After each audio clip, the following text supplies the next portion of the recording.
That's me, yeah, Mr. Talking, yeah, welcome. Lovely. Yeah, just when that starts, probably like that, but like just have this right from Yeah. Should be that.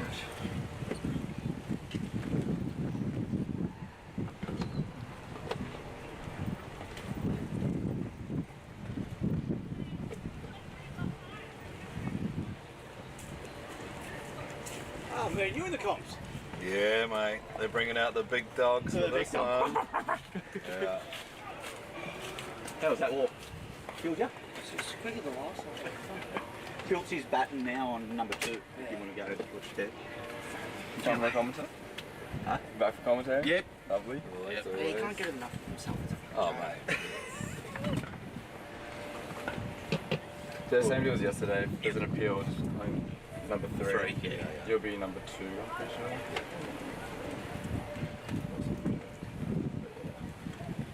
So whenever you want to come in and start chatting, you're live, so feel free to take it away. That's good. Cool. Are we ready to go? We're going to go? Yep. Good morning, folks. Welcome to day 2 of the Australian LMS Champs. Bucko here again from the Argy Bargies in commentary, and we've got one of the old fools here. We've got Phil Callaghan all the way from Melbourne. Melbourne and Sydney. We've got Argy's players in Melbourne too. Phil knows a few of the boys. We had a few beverages last night, didn't we? It was quite a big night, and we were pretty much the last one standing. We were. Last night. But so we'll get to the cricket now, and the first game of the day is Connelly CC, which is from Sydney, against the Triple D Kings. Is it?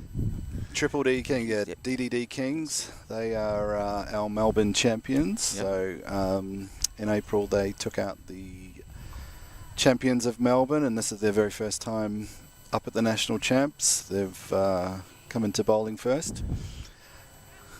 The Colonies, they're the number 2 side in Sydney at the moment. They lost the Sydney champs. Right, who did they lose to? It's Western Swingers, who are the current number 1, or they're not the number 1 side anymore, but they're still the number 1 and defending champions of the Australian champs, Western Swingers, under the leadership of Gus Sloan.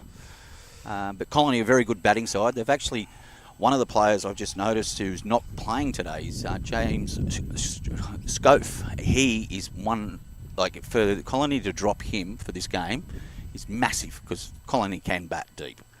And Scofe's probably the number 2 batter in Sydney at the moment. He's average well above 50. His strike rate's about 180, 190. And so for him not to be playing one game, not a big call. Yeah, it just could be fair. It sounds like they've realised that the might of Melbourne is coming here, and they just think, well, we've got to bring in someone different. But the other thing is, Colony, they got up yesterday, so they're virtually assured a spot in the Cup knockout stages. So DDD Kings came up against 3 short yesterday, and they did fall quite well short. As we see a lot of times when it's your very first game in an Aussie champs, I've seen it over the years. It's different. It's different to your local leagues. You're not out there. You're coming from dominating in your local leagues and the way those games go, and then you get up here and everyone's obviously a lot better and everyone's a lot more patient, and so often we see the first game. But now that the boys from DDD Kings they know what to expect, and they've been looking forward to this game, to get to play on the number 1 field here at Runaway Bay, to play on turf. It's a big moment for them, and they've been looking forward to this game ever since the fixtures were released. And I'm hoping, obviously, for all the Melbourne people watching, that they can show us what they can do, because especially in the last year, they've been awesome. They've just been building and building. They started in 2019 in Melbourne, and they've just been one of those teams that play all year round, very reliable, great guys, and it was awesome to see them come through and finally take out the Melbourne Championship this year. So hopefully today we'll get to see the best of them, and there's some very, very good bowlers, so it'll be a good test early, and you'll be able to tell us all about the Sydney guys, and I'll try and help with the Melbourne guys, but So yeah, it's a good combination out in the comms box. A Melbourneite and a Sydneyite. So we're backing our own teams, and I'm not going to give away too much. So we don't people tuning in and then sending messages that say, "This is how you get him out. This is how you take." But yeah, no, the boys, the Colony boys, they've been around. They came to Nationals in 2023. That was their first Nationals. And they've only been going since 2023, 2022. So they're only a very new team still. So they're only 3 years old. But like a couple of players have been playing LMS for a while, so they know what to expect. And like you were saying, your first game at Nashos, I remember when my side, the Argies, our first game, and we only got a 123. And we went, it's not that really good in a T20 competition. And here we go. We're going to start Guru. And first ball, and he's hit the very first ball for 4. A little bit short there, and James, how do you say that? Sporakis. Sporakis, that's a good name. I think that's how I'm thinking I'm pronouncing Sporakis, it. so please send us a message if we're getting that wrong, but what a start. So the first ball probably just a little bit short. You can see straight away that the bounce is not going to be a problem here. And we had, let alone these boys played it in the final for Sydney. Did you see that had some swing on that one? Did, yeah. So we are directly beneath the wicket here, and we can see that it's dead on, and that one actually moved a lot. Yeah. So that's a good sign for the boys here. If they can get that ball hooping around early, there's a little bit of wind. Let's see if we can do that again. That was another great ball there. All right, so he's adjusted his line, and so the first ball was instantaneously within one ball. So he went bowled a bad one, and now he's got a single and a dot. Yeah, and the Colony boys, we have down in Sydney too. We do LMS like special teams, East versus West, and a few of the Colony boys have played for the East special team as well. So they do bowl and bat, and it's been whacked out to backward point. Just a single there. He's come back well this over. They just want to start well after yesterday's disappointing day. They'll be just looking to get that early breakthrough. Inside edge. Yeah. So Guru finishes over for 7 off it. Yeah, good comeback there. Yeah. Especially with that second ball, the first ball being dispatched like that. How are the boys? Were any of the other boys up this morning, Phil? I was first up. Fortunately, my body just wakes up at bang on 7. Doesn't matter what we did last night. But I did 8:30. One of the first second old falls started rising, so it was a big no. It was fun for us. Like, we have been obviously coming up to the Aussie champs for. I don't know. I can't remember the first year, maybe 2014. Yeah. So we're over 10 years of coming up here, and we're catching up with old friends, and it's so good, and these are sort of lifetime memories for us. Now Raj is coming in. Raj is a good bowler. It'll be interesting if he can get the ball to swing as well.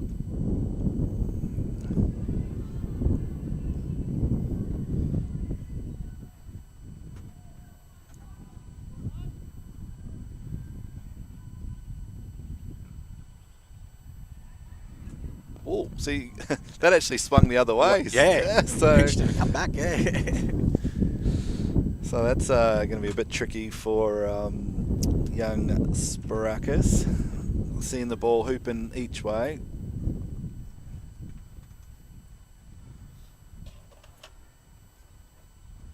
I don't think that's too high. Big appeal.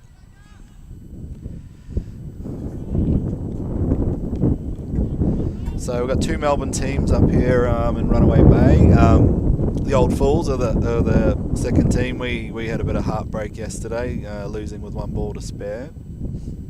Yes, I heard all about that. And this is whacked out deep, and it beats the field. Yeah, that was a bit short, and again, they've just with the wind. It's actually heading with the wind. That was basically 1 or 2 bounces, and went smashed to the boundary there, and Just got to get that length right. Michaels was onto it quick smart there. He didn't hesitate. There was quite fluid, that shot. Yeah, so the old Fools, we Yeah, one lost it on the last ball. a double play drop. Yeah. Oh, that's a wild one. Oh, and it's Yeah. beat the keeper as well. Yeah. So extra runs here. Just want to get these nerves out the way early. We won't mention who lost the game for you, or can we mention him? We won't mention, but his name rhymes with Orn Inady. Probably in my entire life of watching cricket, I have never seen anyone drop a cat. We were all close in. It came off the edge of the bat. It's the sort of throw that you would throw if you were throwing your ball to your 5-year-old child, and he just missed it. Just dropped it. That's nicely played out backward point there. Fielder's coming around, but yeah, he's going to pick it up. And to say that the old Fools were ruthless with Sean last night at the fine ceremony, I think. Well, he maxed out his the fine budget quick smart. Yeah, from memory. He also managed to face 51 balls for 46 runs, so not the greatest day for one of our all-time legends. Yeah. Oh, just gets a wide there, but there is, again, you saw that ball. If it can just get that length and sort of towards the middle of the pitch and it can go across the batter, he's got the ability to swing it away from the right-hander, but just a little bit loose that over. So 20 for none after 2, so it is a very good start for Connelly CC, and they're going to have to very quickly just reel this in. You just can't get away from them on the turf, because we know that a good score on this wicket is going to be hard to chase down. So just hopefully they can adjust right away.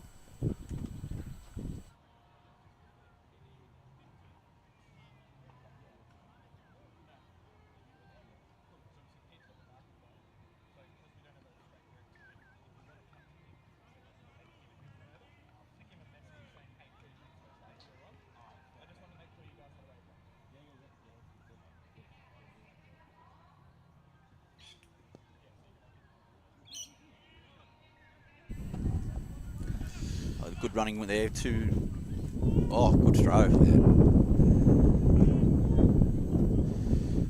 Well, yesterday the par score was 160, and the first game the team couldn't chase it down. They got bowled out for less than 40, and then the second game, once again, it came down to about 15 runs. And then the last game of the day yesterday was unbelievable. Yeah, go. Came down from, they needed 7 off 2. He hits a 6. He comes into bowl, Guru, straight back out there. He hits a 6 from the, and it puts it 1 off 1, and the high flyers pulled the game back massively, and then bowls him on the last ball and ends in a tie. Myself and Nathan, who's just came past the comms box before, we were all super excited for a super over, and then we realised it's just a normal round game. So there's no super over. Super over it happens when it's a knockout stage, not in the round robin stage. So we all got excited about it. Because we were all talking about it last night with the old Fools. Obviously, Sean takes that double play catch. We were thinking it would be a super over. No, we would have got to split the points. Yeah, we'd be sitting all right. Mid-level, and then you probably only have to get a losing bonus point. You might be into the cup. Yeah, it really does just show, just how awful Sean Kennedy played yesterday. We love the guy. Good shout out to you, Sean, if you're awake and you're listening. Yeah. No, for those that know, Sean Kennedy would be, if you said who is the most travelled LMS player of all time, Sean has played absolutely everywhere, from Barbados to Bali to Thailand to South Africa. He has been there. He's done it all. Oh, there's a full toss. Have a look. It's going to be... it's just gone between the two fielders, and that was a big full toss, and he has just said, I will take that. And look at his score already, 22 off 11. James is just going gangbusters. Sporacus. Yeah. Don't know who will be actually coming in next. Depends, obviously, because it's been such a good start, they might change their batting order up a little bit, Colony. So That's what they do. They're sort of like you'll know the side, the spider monkeys. They get 5 of them padded up at one time, and then they decide who goes in. Yeah. So we've got Raj coming on for his second over here. His first over went for 13 because he had a 4 and an extra second wide, which is dangerous all the time because it's 3 runs. Oh, speaking of wides. At least that time, keeper managed to reel that in. But he's just got to get this length right. It is definitely straying down the leg. And he's swinging it. But if he can just bowl a straight one, I think he's got a chance here. He's got the good pace, because there's good pace on it. And he's just got to straighten that up a little bit. They just need this breakthrough. They need something to go right early just to get them right back into this game. 31 after 3 overs already. Oh, bang. Splits the field. Oh, and 6 runs. First 6 of the day. That is a shot. That was an absolute rocket. I'm still just like, how did that get there that quick? Flat bat 6 in between the 2 fielders there. This is a worrying start. There are some really good bowlers to come. For me, Meady, who's coming in, he would be my pick of the bowlers for DD Kings. So I really want to see a quick change. I want to see him come in. I think they need to do that. We can't be 37 for none after 3.1. No. This is a great start. This is great batting. Yeah. 15 off 7 for Michaels. Just got to stay patient. You can't panic in these games. It's only 3.1 overs. Yeah. See his comeback ball here. That was a good ball. Very good reply there. So it's the first one he's bowled that was just actually straight and it went away, and he's just got to get that length right. Making the batsman play a defensive stroke there. You know, and so it was a good reply from putting a 6, put 6 on you. It's like any bowler. It doesn't matter if you're a good bowler or a part-time bowler. You always want that next ball to be really better than that 6. That was good too. So he's just adjust his line.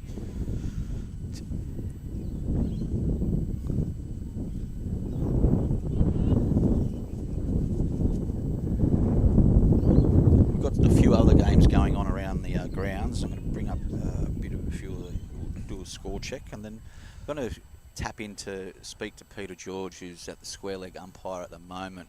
Ball's just bubbled around. We're going to get him to give us a bit of a commentary insight from square leg shortly in the next few overs. And for those who aren't aware, Peter George, former Australian Test match bowler. So he played a Test match for Australia and took the wicket of Sachin Tendulkar. Yep, that's right. Yeah, it's a pretty amazing claim to fame. Took 200 first-class wickets, and now he's making his way as a professional umpire. And just a bit of a wide there.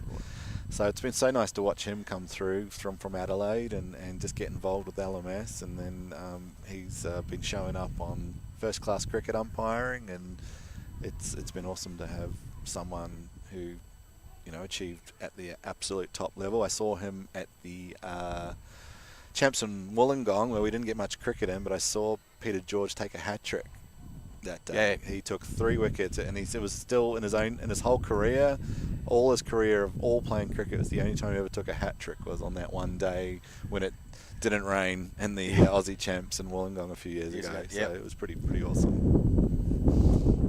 Yeah, well, it was really good to watch, actually. I think and then he played up here in 2023, I think, as well, and played and umpired, I think, a little bit at 2023. As a batter, knowing that you've got a former Test match bowler coming at you, it's not nice. It's not nice at all. It's nicely run that first one hard, and look at that. Yeah, that's what you got to do. A nice easy 2 now. Yeah, you could almost fit 2 of our normal grounds into the size of this one here, and if you're not pushing that first one, you just got to, because there is 2s on almost every ball. Yeah. So there's the new bowler. Koluri coming in. Let's see what he can do. Can he nab this first wicket? That's a nice ball. Yeah, that was a ball. Putting a lot of effort in.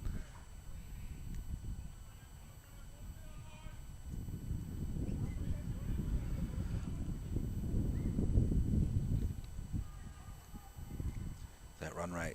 Still over 10 and 10, over. yes. Great start here by Connelly. That's a good ball. There we go. Swing and a miss. Good bounce. And just doesn't get that little nick, but that's a good start.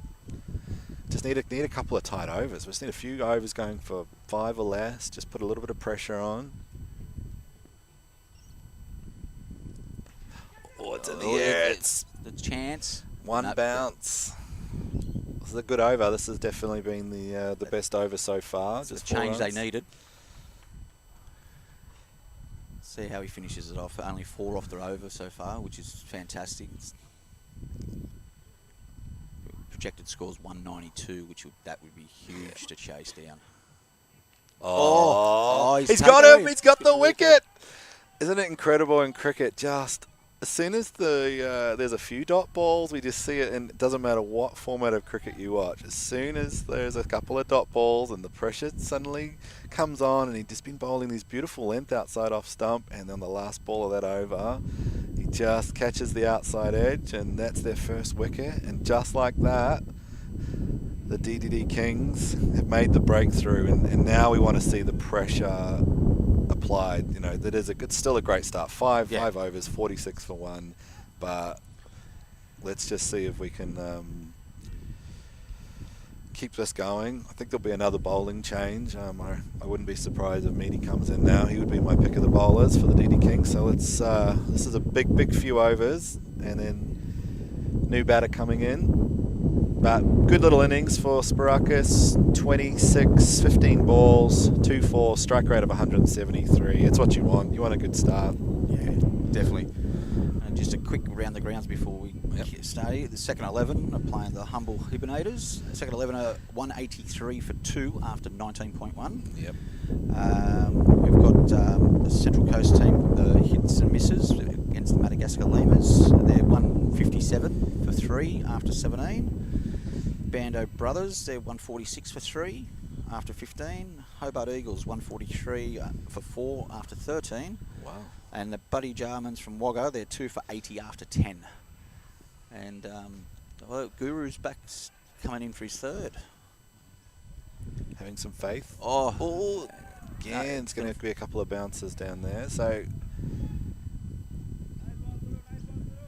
this is a big over. Like, just if they can just back up the previous over of Kaluri and just keep the pressure on, keep this to under 5 or 6. even if they don't get a wicket, Yeah, but a exactly. 5 or 6, and then it just rules that run rate comes down a little bit.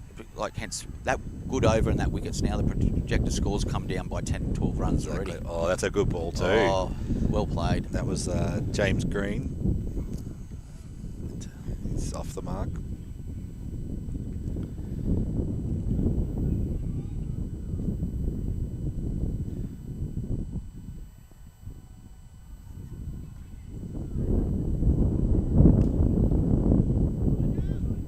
Getting his length right this over, so this is good to see.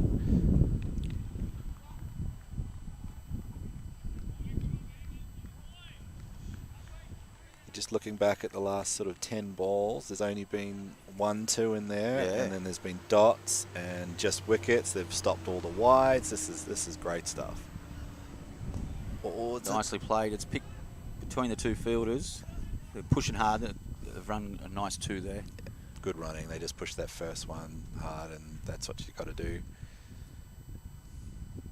But the run rate, 8.79, so yeah, incredible what a wicket will do. One got over, can just change everything.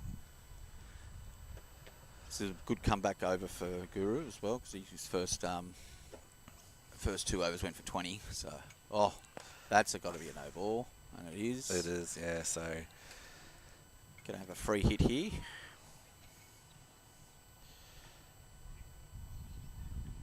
Michael's get the free hit. He's already hit 1-6, so he'll be absolutely throwing everything at this. Let's see if Guru can get the length right. I think just outside off stump. He slows it. And he's punched it down, but it's going to fall short. That was good. He held the ball back a bit, and just the single. So no real damage done on Good that. reply. No ball. but it was a another wasn't there were no boundaries in that over, but there's a few more runs. So Yeah. well, let's just see if Galuri can come back after his brilliant First 1 over. for 4. Yeah, I think he'll be chomping to bowl. Wind's starting to pick up. You can hear that. Yep. It was a little bit breezy yesterday, coming later in the afternoon, which was a good relief for a lot of the players out there, because it does get very, very warm here in Runaway Bay. Just a little bit warmer than Melbourne at the moment. Yep. Oh, good start. Into the body. It's a lot resting on his shoulders. Old Galuri he's brought the entire team back in. Can he get another one here? He's got to get that outside off stump line. That's nicely played. Cover. It's just going to be a single.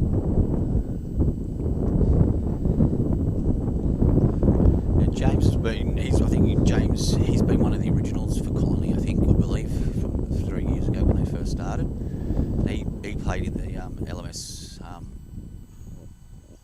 East side as well, let alone he played in the final. Once he gets going, it will be hard to stop him once he gets settled.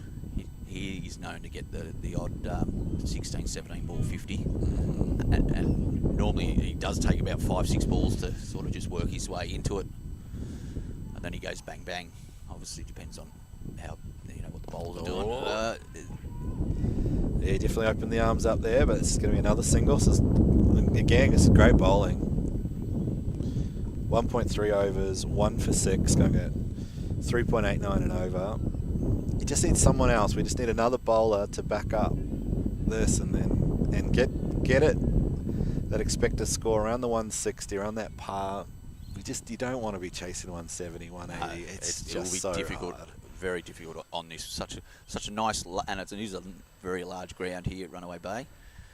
It's approximately 63 metres to the boundary if you look as you're looking at from the left-hand side of the pitch, and then on the other side it's 72 metres. So it's either side, let alone going straight. There was some big hits yesterday in the last game, a couple of big sixes.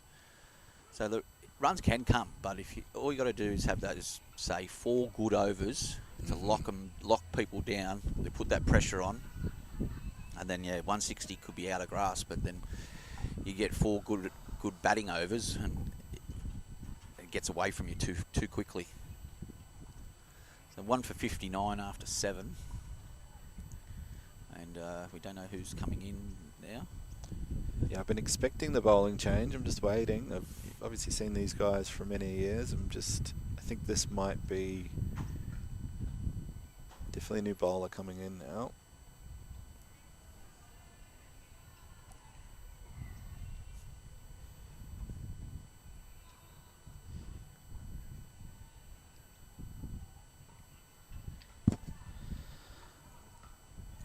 Partridge, yeah, okay. No spinners at the moment, just all pace bowlers. This guy is bowling like he bowls like a left arm. He is putting a little bit of it's like a medium pace spin. That was a good first ball. Oh yeah. Yeah, so he is. It's unorthodox, but yeah, he's a very, very good player. With the keeper standing so far back, he'll I don't know, a similar sort of bowler, but he's very unique. That's a great start. Another great ball. So he's just plonked that outside off stump. It's moved a little bit. As a spin bowler, it's so much fun just to actually bowl on the turf. Yeah. You get a lot more reward bowling spin on turf than syntho.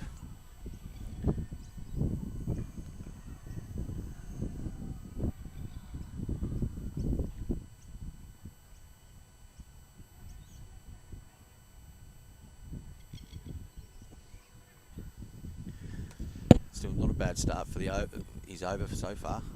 Another good ball there. Only 2 runs so far.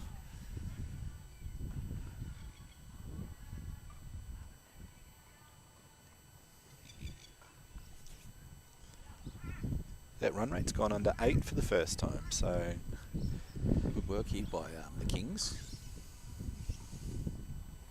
Especially bowling from Pav and nicely played, but straight down there. Straight to the fielder. They don't try and run. That was good fielding. Picked it up straight away. Stops the 2. Every single run that they can save today is going to prove very, very important.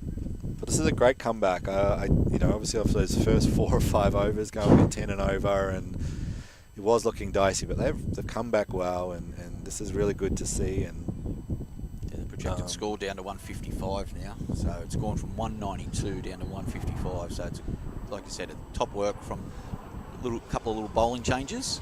But as you said, James Green, he's faced 6 balls now, and you said that he likes to face 5 or 6 balls and then unleash. So I think we're going to see. Might see some fireworks shortly. It's going to be either wickets or 6s maybe. Yeah, that's because like you look at the last 10 balls, only 1, 2, rest singles and a few dots. So the Kings have pulled it back massively. Where are they exactly in Melbourne? The Kings base? What comp? So are they play around the central part of Melbourne. So playing around in the summer, we'll play in the city leagues, and in the winter we're just outside of the city. There used to be a time they had 2 teams, the DDD Crusaders and the DDD Kings. They obviously got a lot of players, and very strong culture, and just good guys, always friendly, always there on time. They're as a league manager, they are the dream for me. I don't ever have to worry about the DD Kings. They're one of the teams are going to turn up every time. They've got another bowling change. Suresh has come in. Thought that was weird that they've done another bowling change. I thought they would have kept with the. This is good though. They're going to mix it up. Maybe they saw a bit of the spin off the wicket here, and this guy here, he puts a little bit of rolls the fingers over it as well, as that one goes straight down the ground. Good chase down, and just beats him 4 runs. Wow, yeah, that's the first one we've seen all day that's been straight down the ground and went right past the bowler and the umpire, and has gone for 4 runs. We've seen in fact, all of the boundaries today have been square of the wicket. Yeah, that was the first one straight down. Hitting with the wind, so that was a great shot. Yeah. Takes Michaels to 33 off 24. Yeah, because he had slowed right down. Yeah, he went gangbusters. He was 22 off 11 at one stage. So yeah, he's eased up a bit. So we're just waiting for James to unleash, open up the shoulders.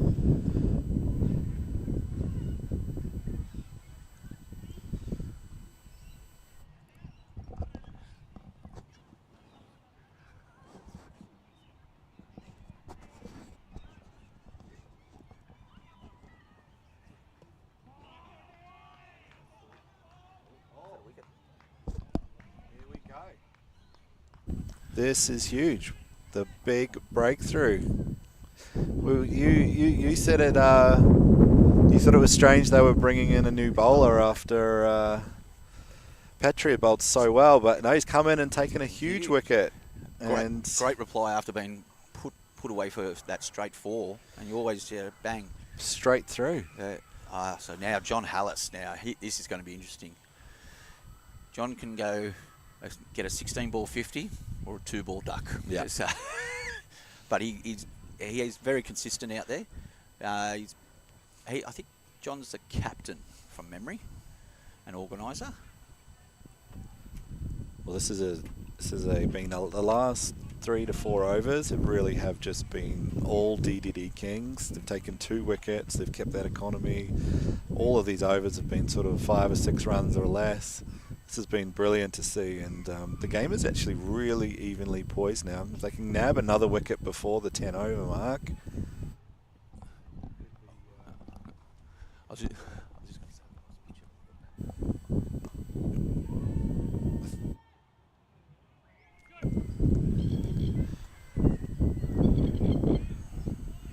Okay, so John and James. See what they can do now. Let's see if James can start to fire. Oh, great ball. Oh, it's a big full. Bang. No, he doesn't make the most of that one. I thought that was. I was already calling bang. It was a 6, but he didn't. Yeah, didn't get onto that. He's called a no ball though, so that's a probably a line call, but you can't bowl it full. He's going to get a free hit. So, and it's Hallius. So he said that he's going to go for it. So let's see. He gets a good opportunity to open up the shoulders early with a free hit opportunity. Oh, good ball. Right. It's been 2 free hit opportunities, and both of them have not been hit for a boundary, so that's pretty good. And 71 for 2 after 9. This game just ebbs and flows. I think if you had said after 9 overs, they'd be 71 for 2 after the start that they made. The DDD Kings are going to be very pleased. Very pleased. So the ultimate over before change of ends. Will it be another change or someone else coming on for their second? I think this looks like another new change. I can't remember seeing him coming from the boundary before to come into bowl. Yeah, I think with the way the wind is, I think the next 10 are going to be interesting, because if you're going to try and hit into that wind with some of these bowlers bowling these little wristy flicks, I think it's going to be a tough ask. The wind is definitely picking up, so this is a good plan, but this will be the last chance to really hit square with the wind before we change ends. So we'll see if James Green, 11 off 7, if he's going to try and make the most of that and hit one over the club rooms. Yep, here we go. He does. He opens right up and bang. And there it is, 6 runs. Some fantastic commentary in the commentary box here. I take the word bang from the Bouchers down at Wollongong. Yeah. A couple of boys that were in the commentating live stream down there, they were coming out with the bang call every time someone hit a 6. It was bang. Well, so I've stolen that. So, but it's good. Well, in the NBA, one of the all-time commentators, when he goes bang, that's when it's like a 3-pointer. Yeah.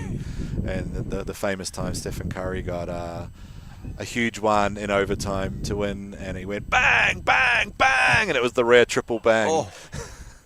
And that one has gone through him. Another wicket. Oh. Wow, I thought that bounced over. Bang, bang, bang. There we go. Fantastic. So 6 and out. Wow. And that's all. The top 3 batters are now all back in the pavilion, and it's a wicket each. So we had the change of the bowling. They've mixed up these 3 bowlers. They've all taken a wicket. They've all bowled nicely and tightly, and we're about to change ends and hitting in across this wind. I think the DDD Kings have found themselves in a really, really nice position. This is certainly a good game, and this is obviously what we want to see. We want to see competitive games. We want people who are travelling, all the way from out of state to come up here and show them their best, the best of what they can do. And this is fantastic. Oh, nicely played. Big chase here. Yeah, I think the ball's going to beat him. It's going to 4 runs. So just wrap that one round the corner. Nice way to get off the mark, Teddy. Not his best ball. He's bowled so well, and he just dropped that one short, and that was just a little gift. Yeah, like you said, we've got teams from all over. We've got a team from Adelaide, team from Hobart. Obviously, we've got a few teams local, Gold Coast and Brisbane / Ipswich, Toowoomba. We've got a team from Cairns coming down, and and from Sydney we've got 4 or 5 teams in from Sydney, Central Coast side, and a few sides from Wollongong and the Shoalhaven. So it's a good mix of teams from all over the place, and it'll be interesting to see when it does come to the cup rounds and the knockout stages who will face each other in the early stages of the knockouts. So, that was a good ball. Great ball there. And that's the 10 over. So 81 for 3 after 10. So as far as the run rate goes, they're sort of like bang on par, where we thought 160. would be- 160, but the 3 wickets down, and I think hitting across the wind. I think it's going to be an interesting next 10 overs. I think under 150, the DD Kings would be absolutely stoked with that. But as you said, you've got some big hitters in this Connelly CC team, so Yep. very, very interesting 10 overs coming up. It will be. Nice little chat in the centre there. A little bit of a rev up. I think the DDs knowing that they're on top at the moment. In saying that, and change of ends, there's going to be a change in the comment box. I'm going to step out, and we're going to have the illustrious LMS Sydney franchisee, owner, and champion Andy Percy joining in the box. So I'll leave you to it, and I'll be back in the comms at some stage later today. So see you later, folks. Thanks, mate. Well done. Thanks for the introduction. Here he is. Okay. So you've got in the commentary box the two franchises, owners from who run the Sydney and the Melbourne League, and then you've got a Sydney and Melbourne, 2 teams playing each other. So I'm sure there'll be no bias in this commentary box here today. No, I couldn't miss the opportunity to sit down with you, Phil, for this game. So are these your Melbourne champions? These are my Melbourne champions. Okay. So a great team. DDD Kings came in the league 2019, Yep. and as I'd said it before, but as you know, franchise owner, these are one of the teams you dream about. The team that is always there on time, always pay their match fees. Yeah. They've got a big squad. I don't ever remember them asking for players. You know, they're oh, it's big. Oh, he's got him. Oh, Let's see. he's not happy. Gets rid of skipper John Hallius there, who is filthy as he walks off. Going to see if Peter George has anything to say about that, but he Yeah, that was a big reaction there from skipper John Hallius. was an Ed, yeah. He got It's within the barbecue. rules. Might as well have a go. And you hit it in that time as well. Yeah. Last time I tried that, Yeah. the batsman was out, but my throw was wavered. Yeah. But It's yeah. It's Cut out.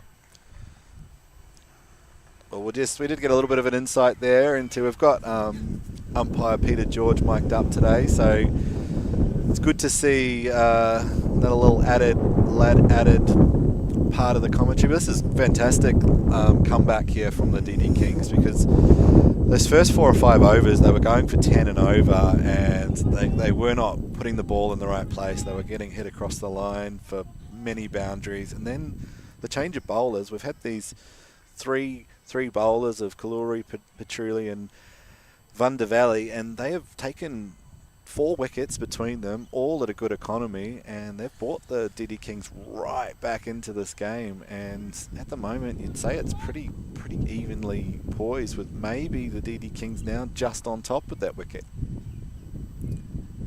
Yeah, I think Connelly won't be happy with their position here. They did have a collapse yesterday. They were about 5 for 90 after 12, and they rallied to make 180.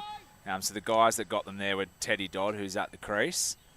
He came in at about 6, I think, and hit a cracking 40-odd not out. But James Schofer, who's been left out of the team today, he scored 60. So they're going to be missing him and going to need others to stand up alongside Teddy. Ari was really good yesterday with the bat. He came in early, got off to a very quick start, but was dismissed in the teens, so they're going to need more from him today.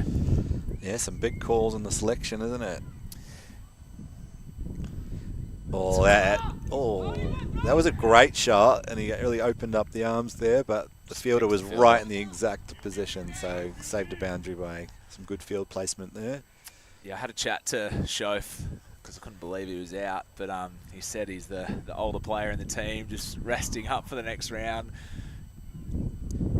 You do have to make those calls again, to straight down to the fielder down there. You have to make those calls because as we're all getting a bit older, the body does not respond like it used to, and I know with the old fools, we've already had one in the hospital on the first day. So Sean Marshall, we have an unbelievable history of injuries when we come up here, but yeah, Sean Marshall took one to the face, 6 stitches on the cheek yesterday, 6 hours in the waiting room. Oh, terrible. But he's fine. He'll be He'll playing be back? today. Yeah, no problem at all. No, he's got that old false ticker, hey? Yeah. Yeah. Just got to try and not catch it with his head, I guess. And is this the DD Kings? Is this their first nationals? Yeah, this is their first national. So yesterday, a nervy start for them. Like as we see with a lot of teams in their very first nationals game, that it's so different to the games you're playing in your local league every week. There's a different intensity, and there's the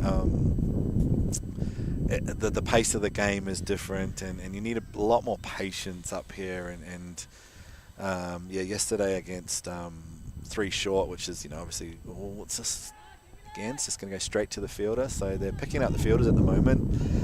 They played one of the all-time experienced teams in 3 short yesterday, led by Sammy Lang, and they got taught a bit of a lesson in LMS cricket.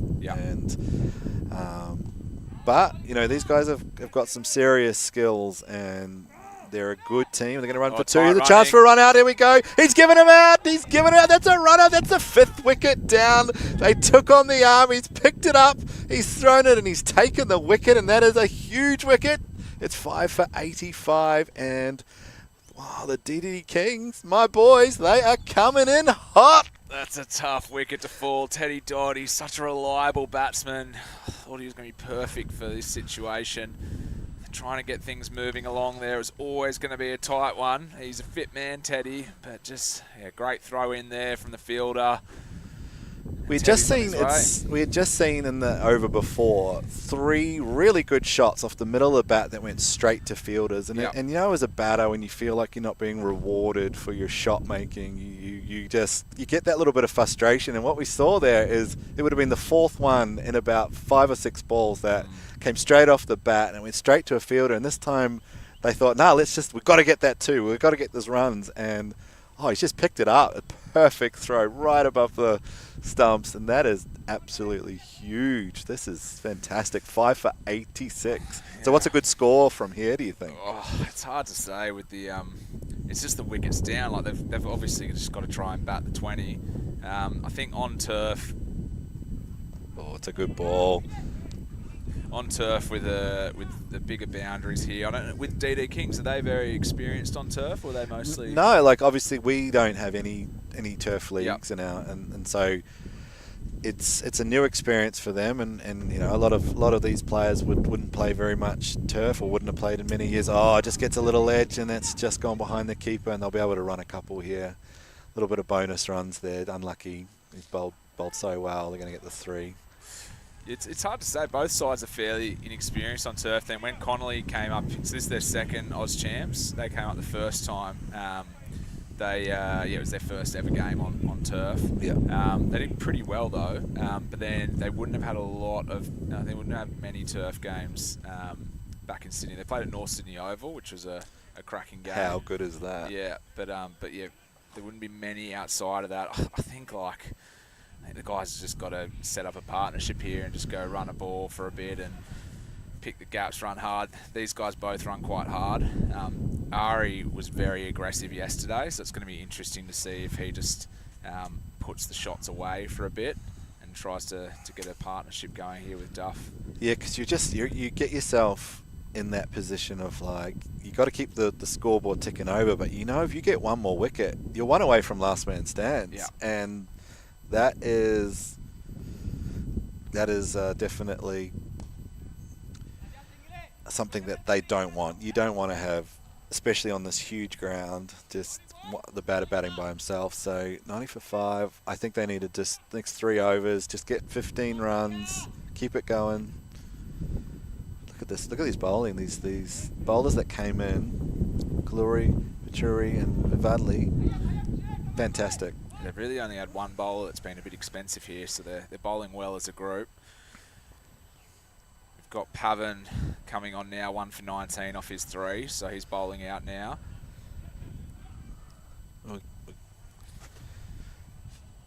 We're going to see if we can get some insight from our umpire, Peter George, in a minute. A former test match bowler and first class cricket umpire. I mean, pretty awesome technology. It's amazing to see, like, me and Andy Percy here have been involved with Last Man Stands for a long time, and just to see the technology change over all these years. When, you know, we used to dream of that, and that one is in the air, and that is a why missed that. Tell you what, I reckon my eyesight's getting worse as I get older. I was thinking about that yesterday. I was like, I couldn't see when we were watching the opening ceremony, I couldn't read some of the things on the board. That's a good ball. That's interesting. When I saw you bowling, you were appealing pretty hard, though, for a man who's lost his eyesight. Yeah. Well, I did bowl beautifully and took a fantastic wicket. Thanks for coming. Your game was a nail biter. Yeah, no, we've already spoken about that. I'm shocked to hear that. Yeah, we decided we wouldn't name names.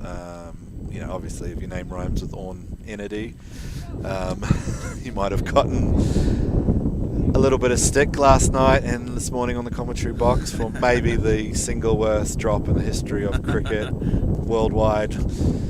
But you know, we move on.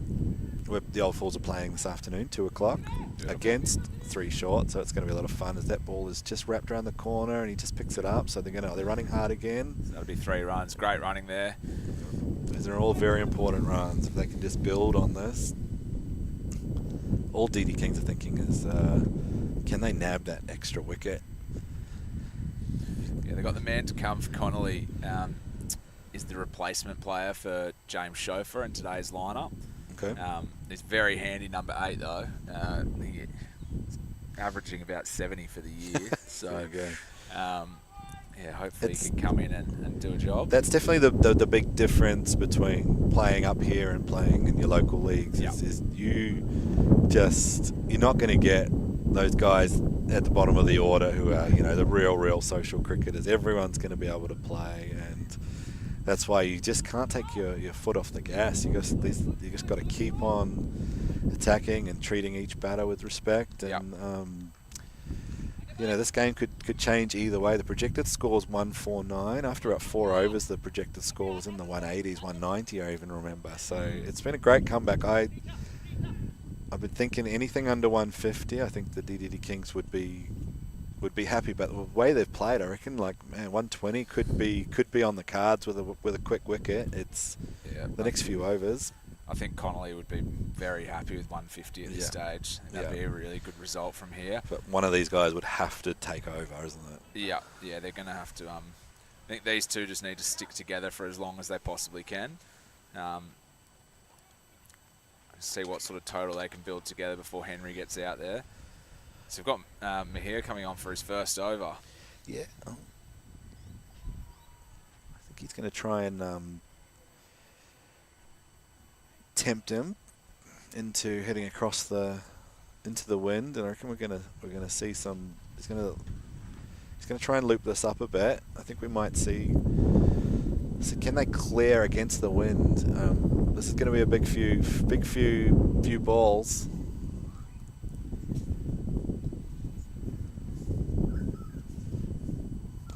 That one was just a little bit wide, straight to the fielder there.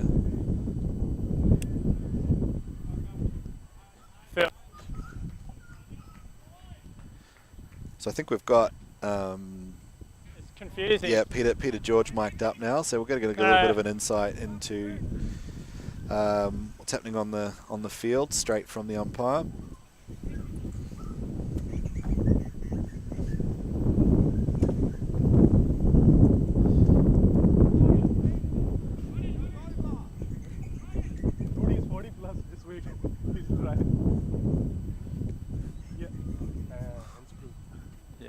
Watch out for those fence steps.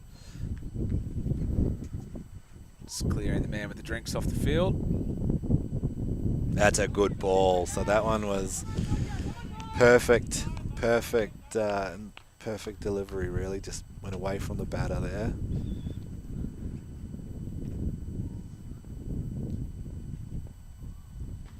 Oh.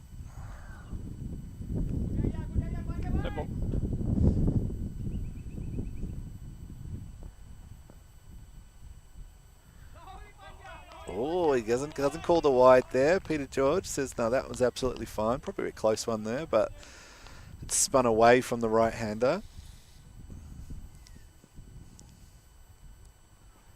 What's another good ball? I like how quickly they're getting through the overs here. They are really not giving this the batter any time. You watch how quickly he picks that ball up and he's just straight into his bowling. They want to get through these overs nice and quick. Just keep this pressure going. Projected score 143. Some good bowling. There's just a couple of singles and... Yeah, that looks like a great call from the captain there. I It's thought over. they'd been bowling very well. So it seemed like an interesting time to bring on Mahir for his first over, but only 3 runs from Keep getting through him, guys. Keep getting through him. How good is it to have an umpire who's done it all in cricket? Yeah. Just to say that you can umpire Peter George. Have taken the wicket of Sachin Tendulkar in a test match. Yeah, very cool. Not many of us can say that. I'm very lucky to have Peter here for the week. He started with LMS in Adelaide and has been involved in various capacities over the years. It's awesome to see. Oh, that's a really good ball. Let's see what Peter says. Yeah, big appeal there, but Peter was nodding his head pretty quickly there, not interested. So we're seeing what we've seen throughout this game is when there's been a run of dots and ones, a wicket has formed. Right. And we've seen it over and over. And so in the last 7-8 balls, we've had 4 dot balls and just 3 singles. Let's see if this pattern continues. It's gone straight in the air. Oh, it's just a couple of bounces there. They're going for the 2. There's already been a run out in this game. He's done it very hard. Oh, some good fielding. Good running, lads. Needed to go at the keepers in there.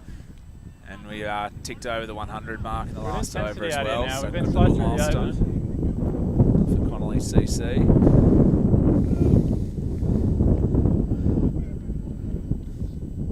So do you know what the expectations were for the Kings coming into this tournament? Oh, it's such a hard one, isn't it? Because it's all brand new for them. And you're seeing this with Connelly. This is, you know, they've come here now. They would have set their expectations after playing in their first nationals, and I remember, you know, the very first time the old Fools bat played. on ground and Nick. Yeah. It's bat, yeah. This is Peter George getting a bit of... We had absolutely no idea, and I remember a very first game,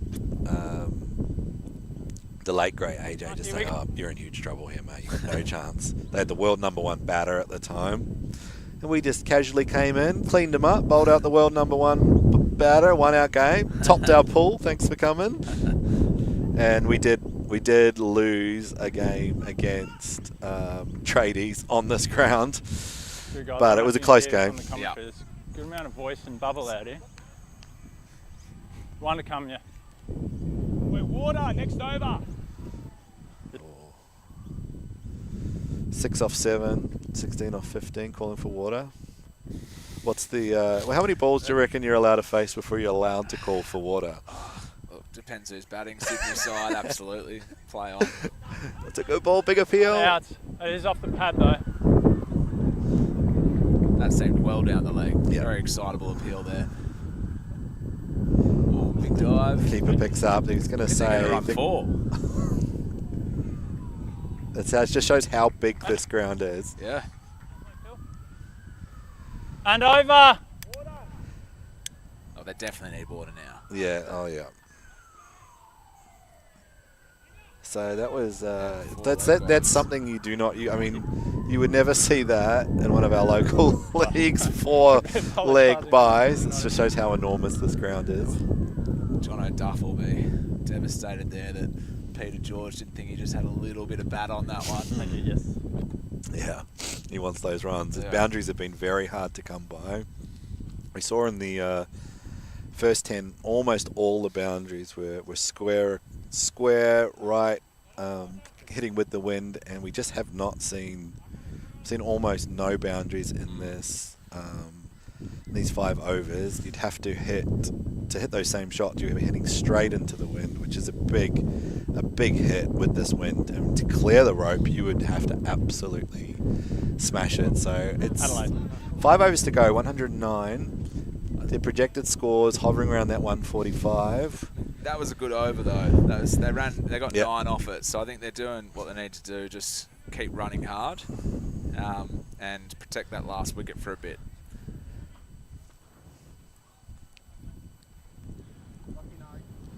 Pena comes back in. His first over only went for 3. He bowled well. He put all that pressure on that got the run out. So let's see what he does here. Oh, okay. Oh. Put the mockers on him there. He's bowled a big no ball. Now there's been 2 other free hits already in this game, and they haven't been able to make the most of them. One was a single and one was a dot ball. So let's see if third time's a charm for Connelly here. Oh, Another no ball. this is huge. That's worth. You got the extra 3 and the free hit. Just that wind is just goes big down the ground, but not big enough. So I'll just get 1. So again, haven't been able to convert any of the free hits into boundaries.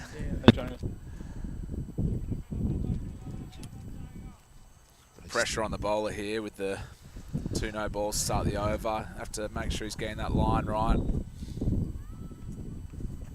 Oh, that one was almost almost another wide there, but he chased it and gets away with it there. So I think he's just got to bring his line in a little bit straighter. The wind is bringing it across from right to left. We've got the 2 batters here. Duff is 7 off 9 balls, and how do you say that? Ari. We'll just call him Ari. Yeah, Ari is 21 off 18. So a lot resting on these 2 guys. Yep. 4 overs, 4.1 overs to go. I just thinking another wicket.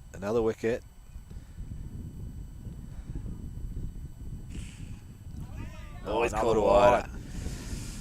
I think because of those 2 no balls, he's one of those marginal ones. As an umpire, when you've already seen those ones go, you sort of you don't get any benefit of the doubt when you've already thrown up a few wides. So that was probably a close one, but those extras, that was a bad over. That was 9 runs and mainly in extras. Good period though for Connelly. They got 18 off the last 10 balls. So we're back at that projected of 148. It'll be interesting to see if they bring in the opening bowlers back, who did go for the most runs. So far we haven't seen them come back. They're sticking with the slower bowling. These Pena here, 12 off his 2 overs. That's a good ball. They're going to go run 2. He's going to pick it up. They're going to easily get the 2 there. Yeah, it's definitely starting to swing a little bit back more. Connelly will be very happy because at one stage, 120 was definitely a potential score. They're at 118 now, so for 4 overs to go, this game is so evenly poised.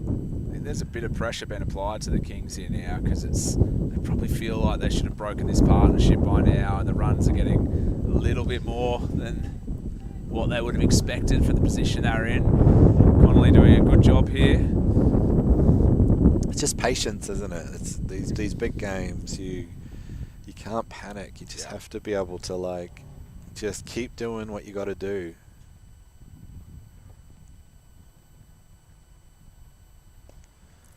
It's gone across the line. It's going to go straight to the fielder again.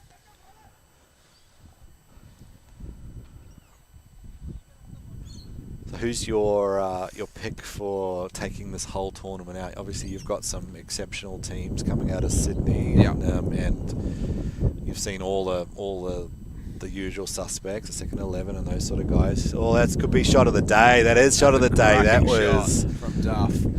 That was just a beautiful drive straight between the 2 fielders. They were close together, and it has just raced through. And that's like the first sort of genuine boundary we've seen in a long time. And with these runs. But anyway, who's your pick for if you're going to pick the tournament winner? Look, I like our Sydney teams, obviously, but You know, with good reason. I think Western Swingers, defending champions, they'll be, you know, there or thereabouts. Do we mention? There we Up go. in This the is in air. the air. It's the big chance. It's in the air. Kenny, it's just going to drop just in front of him there. They're going to get the single. Western Swingers yesterday, something pretty unbelievable did happen yesterday. They did win their game, but we're not going to talk about that, are we? But yeah, it's painful to talk about actually, because I've had it messaged to me, I've had it shared to me, I've had personal messages from this player slash franchise owner. But yeah, Andy Levitt. Yeah, he would have had a busy night on his phone last night. Let's just say he got the 100 against Western Swingers. He was on. He needed it off the last ball of the innings, and let's just hope it doesn't go viral like his caught and bowled hat trick of caught and bowls that racked up over 5 million views. He's had some good moments, Levitt. He does. He Just a walking highlight reel. he is a walking highlight reel. But yeah, we are never going to hear the end of that. This one's straight in the air, and again, it's just going to drop in between three players. He almost got a hand to it. Very good effort. That's just 2 runs. We're starting to see a few. We haven't seen too many go in the air, and we've just seen the last few balls. So it does. You do feel like the batters have decided it's time to really go for it. So we're either going to see some big runs or some wickets here. Yeah, I think they've done the hard work during that period to rebuild a total. Yep. Now they've got that. Got Henry still to come in at number 8, so they can afford to take a few more risks. And this is one of the opening bowlers you were talking about, Phil, that was expensive earlier. So they've gone back to him, and he's started well. You do have to have faith, because we've all been there. We've all started in innings, and you're picked in this squad, and you're up there because you are good at what you do, and you got to be able to come back. So he'll be so keen just to finish strong and show why he is up here. That one is just off the legs, and it's been curled around the corner, and he's just managed to reel that in. Some good fielding there. I thought that was going for 4. Yeah, it looked good off the bat. It's a big boundary out there. He in this first couple of overs, Raj he bowled it. That was his problem there. They were down the leg side and they were a bit short, and he got flicked and hit straight square for a bunch of boundaries. And he's just got to bolt outside off stump, use that wind to take it away from the right hand batter, just like that. Oh, he's giving it a wide. Yeah, he looks back at Peter George. So 6 runs from the over so far. Raj is under a bit of pressure coming back on for this over. That wide won't help. That was a good ball. So it's taken him 3 overs to really get that length right, but he's finally, that was it. Can he finish strong here? 2 overs to go after this.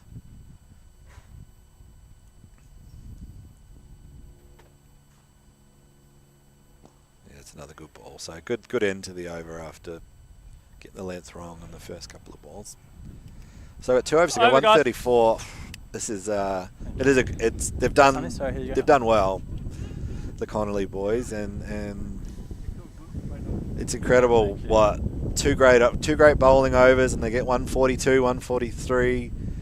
But man, we've seen this so often. 20, 25 off the last 2 overs. You throw in the home run, and games can just slip away so quickly. And psychologically, if you're suddenly chasing 158 or 160, and you were so close to getting them under 150, it really does. Do you want me to hold your hat? You can use this as your marker if you like. Oh yeah.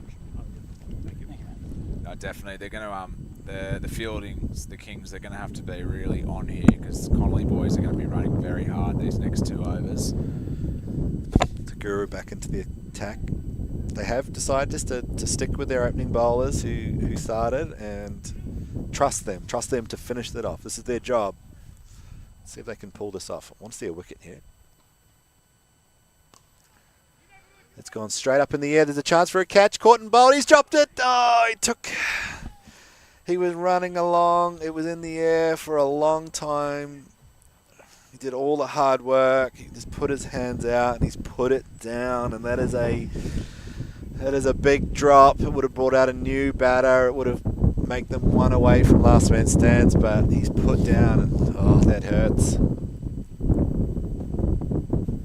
He comes back with a good ball though. That's a dot ball, but nothing worse as a bowler when you got no one to blame but yourself. It is just you can't look around. You got to quickly dust yourself off and just get back in it, do your job.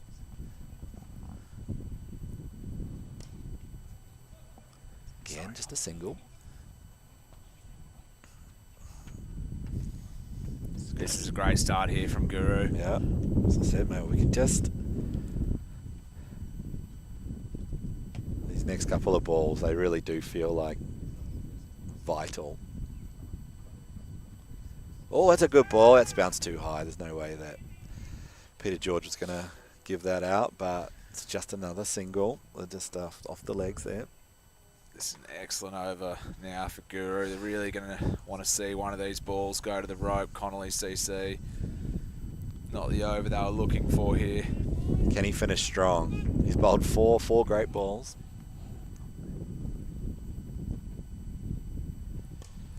Goes down the ground. Fielder coming around, settling under it. He takes the catch.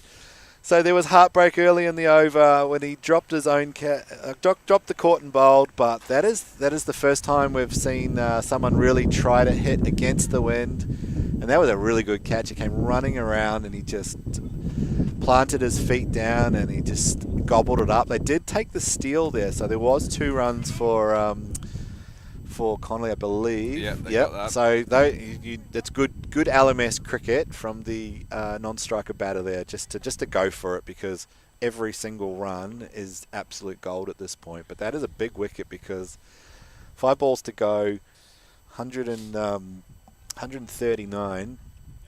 You know, 1 good over here, less than 5 runs. DDD Kings very happy, but you throw in the home run, you throw in a 10 to 15 run over. It just swings so dramatically. 7 and over on here. When you haven't played much turf cricket, these batters are not very experienced in this. So I've got Henry Naylor. This is his first involvement of the tournament. What's he like? Is he going to be able to hit him from the word go, you think? Yeah. He's been batting really well this year. Hasn't played a lot this year, but when he has had a bat, he's gone really well. So, yeah, look, tough time to come in and go from ball 1, but Connelly are going to need it. So, on the pads, this is going to be 1. So, we've got Goppy coming on to finish off the Kings. He's been the best bowler, 1 for 14 from his 3 overs. So, certainly looks like the correct choice here. He's bowled well, yeah. 1 for 14, economy of 4.38. He actually he took the very first wicket, and coming in when the team was going at well over 10 and over, and he bowled a 1 for 4 off that first over, and it just turned the entire game around. There we go. They're going to run this hard. Can they pick up? There could be a chance for a run out here if they can pick it up and straight, but some good running. That was fast running. Yeah, great running there from Ari at the non-strikers end. He's been so important to Connelly in the back end here. Who would be your pick out of these 2 to hit the home run? I think the way Ari hit it a couple of times yesterday, I'd probably be wanting him on strike, but he has been out there for a while now. He's 31 off 28. It's done a lot of running, so probably Henry's the fresher man.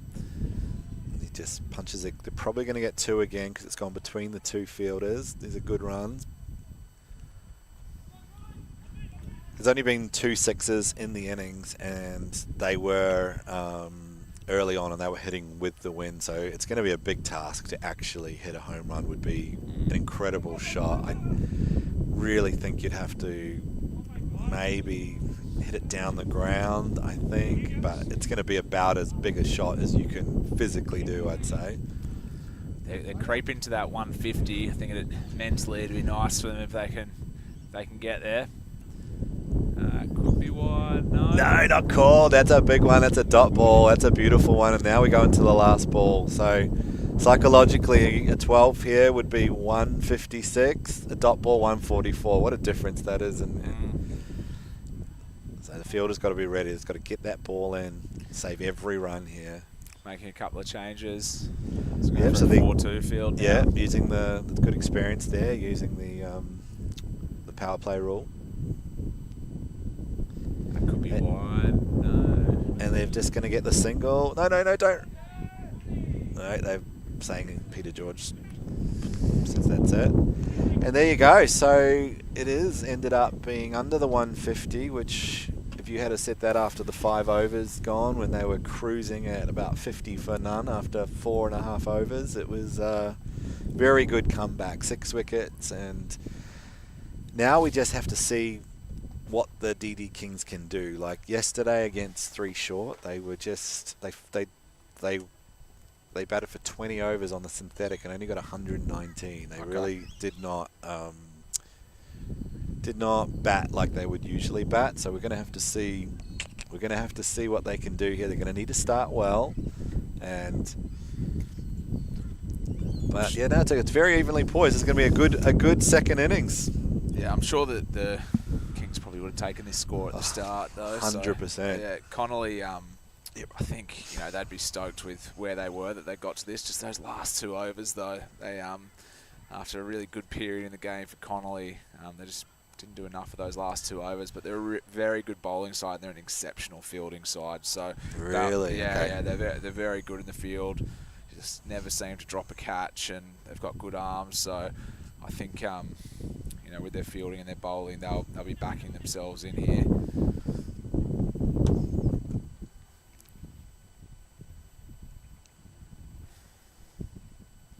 Skipper John Hallius is a very passionate man about his Connelly CC and his LMS cricket, so no doubt he's chatting through the game plan with the lads as we get ready for the innings.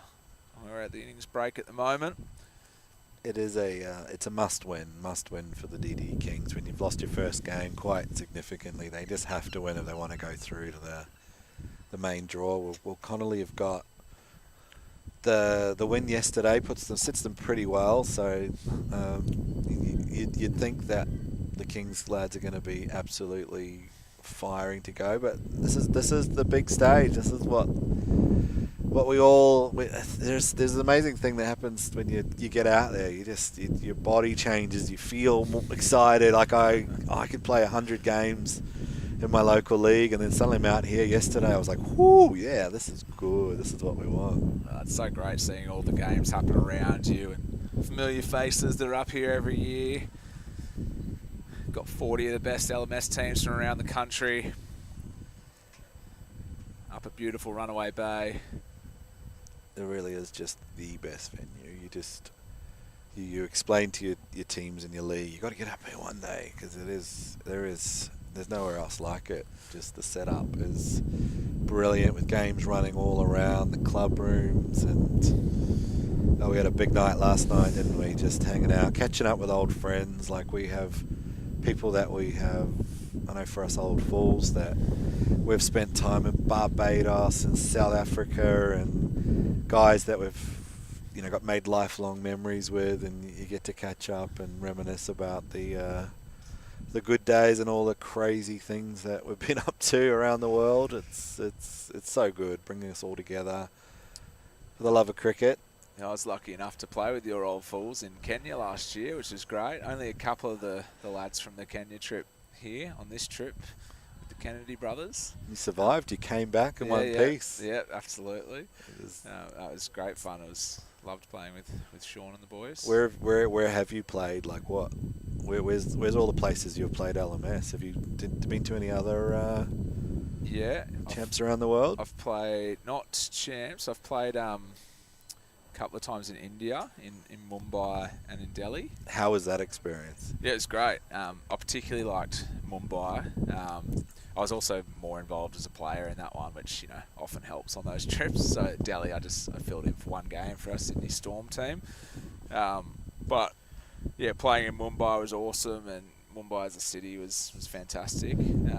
So that was really good. And I've played in Bali, which is, you know, the Bali trip's always good fun. Haven't done that for a while though. Yeah, and in Kenya. So yeah, it's pretty good amazing trips. when you actually think about it, isn't it? You Yeah. think like, you know, your average person playing a sport growing up, and I know, like, you'll chat to people who've never heard of Last Man Stands, and then you start telling them, oh, you know, I've played in the Caribbean, Yeah. and I've played at the Western Province Cricket Club, and in the bottom of the Table Mountain in Cape Town, and Yeah. it's ridiculous. Like, it's actually ridiculous. And they look at you and think, what, really? Like, Gonna need to look this up later. yeah. And it's fact check this information. Yeah. No, Been very lucky to, we've played against some incredible players over the years. Like, I thinking about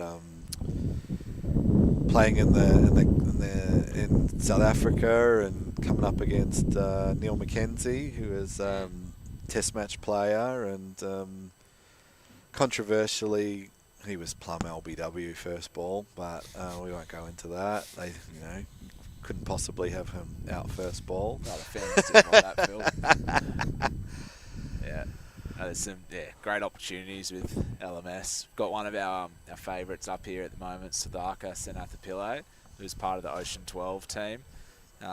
He's a Tamil asylum seeker. Their side came, a lot of the guys involved in that team came as asylum seekers and ended up in Villawood Detention Centre, and Rob went and ran a couple of games in there, and then when they were released from the detention centre, played a lot of cricket and became a lot, just really improved their skills and became 2-time Australian champs. And then Siddhartha won last year as well with Western Swingers, and he's just it's incredible, but he's just been over to England for the latest world champs, and amazingly, he was born in Sri Lanka, obviously, and that was his first time ever on a plane going over to England for the world champs. So came over in a boat and then left for a fully paid trip. It's absolutely with incredible. All these isn't it? new friends that he'd made in Australia to play cricket in England. It's just, he's an unbelievable story, and such a great man.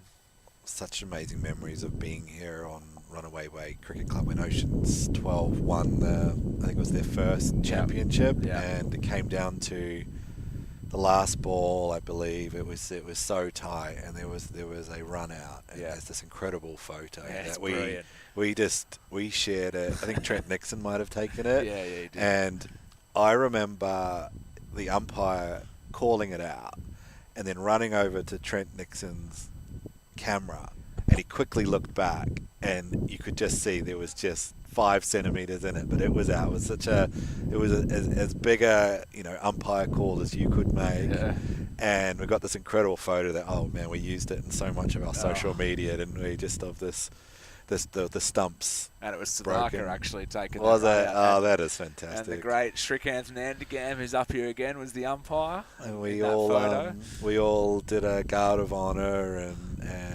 had the drums going. It's goosebumps. It was incredible, and just one of those moments, and that you'll never forget. And, it is what cricket is, the thing that brings us all together, and for people from all sorts of different backgrounds. We're just starting to see the players come back onto the field here, so it's going to be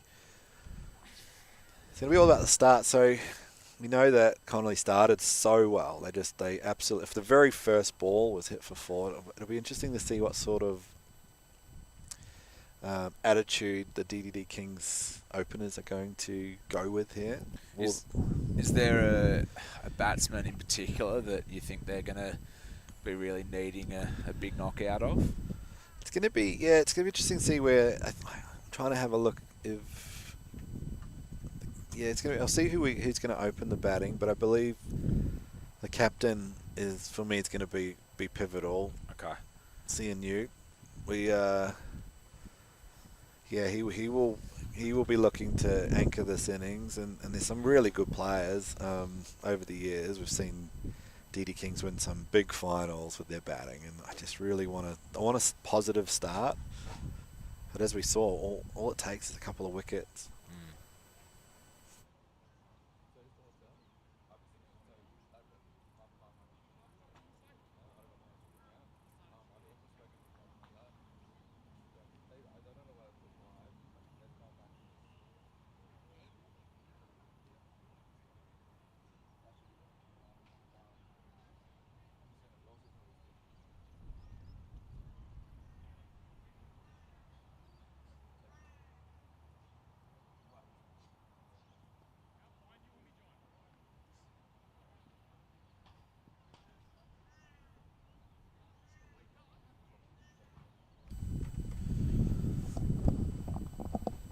So just like in the first innings, the batting team will have that wind across them. So we saw almost all of the boundaries that happened in the first innings were hit with the wind, very square on, very, very hard to get a boundary on the offside with such a huge ground hitting into the wind. So hopefully they've learnt from that. So we've got Andrew Michaels bowling the first over here for Connelly CC. He's missed out with the bat both days. He's a very talented batsman, but quality bowler as well. He's probably, yeah, the sort of standout all-rounder in this side. So be needing him to start well.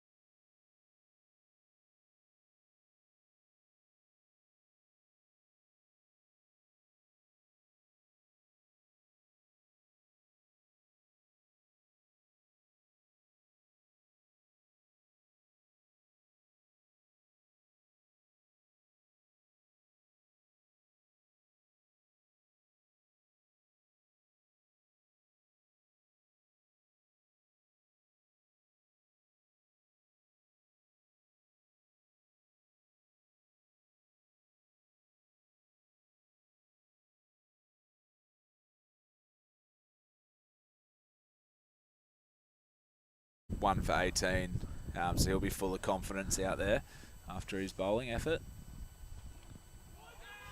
Yep, he'll be live odds for player of the match if he can get a good bat to go with his 1 for 18.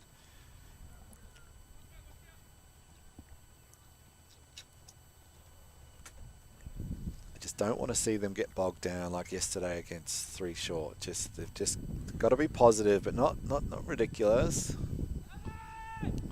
Just clips it on there. Good to see some early runs. So all off the pads at this stage though. So had 3 leg byes in a row. Michaels will be happy with that. His bowling figures. Yep.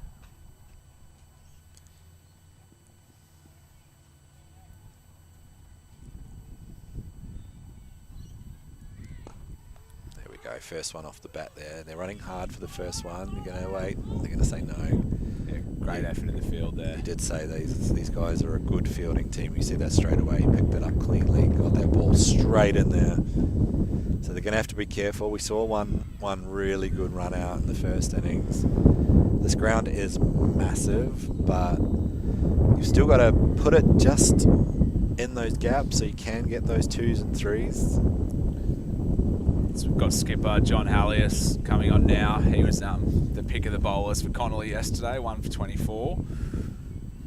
He was very unhappy when he was dismissed earlier in this innings, so hopefully he can have a bit more luck with the ball. Oh, he's gone straight in the air, and that is going to bounce. They're going to run the 2 there, so just a little bit aerial early on, but he hit it safely, so it's not bad, but there would have been a heart and mouth for a second there.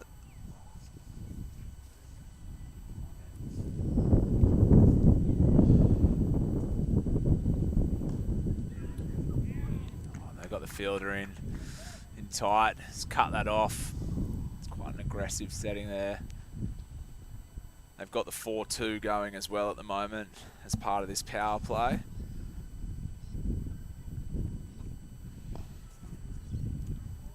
So that's a big gap there with only 2 fielders on that side as it rolls down to the fence. That is brilliant. That's a good start. This is the start that the DD Kings were looking for.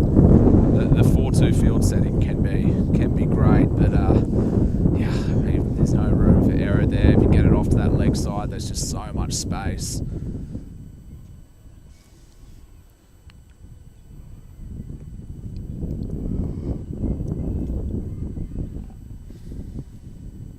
So Hallius will be looking to correct that line. We bowls it a bit short, but that's the fielder in there, and he just saves a run. It's great fielding from Andy there. So he's already saved a couple of runs this over.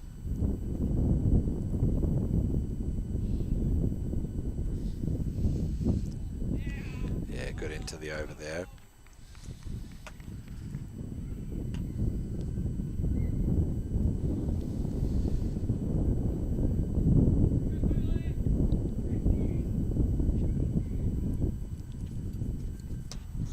Michael's coming back on for his second over after just going for 1 run from the first. So we've got Medi still to get off the mark here.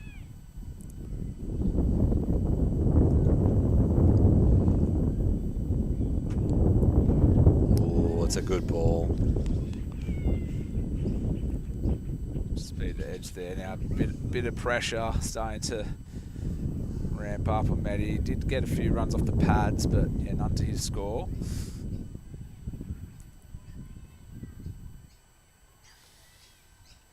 And he's bowled him! Andy Michaels gets the breakthrough. There was pressure being applied to the batsman there and just knocks him over.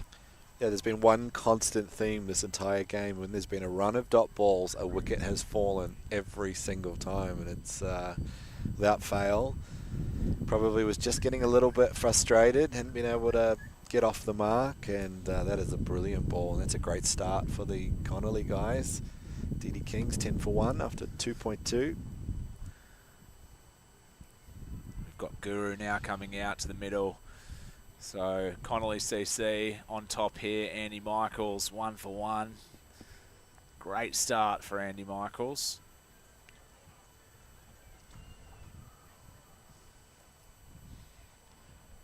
So I think the Kings just would have been hoping to get through a few overs, keep their wickets in hand for a little bit. It's not a huge total they're chasing, just keep it ticking around.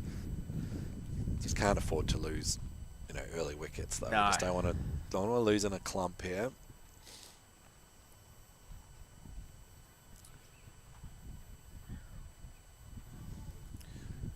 So Phil, I didn't see much of the first 10 overs. You were saying the scoring was a lot easier though. Yeah, the first 5 overs went for 50 odd runs, Yep. and they were hitting across the with the wind and getting a lot of boundaries.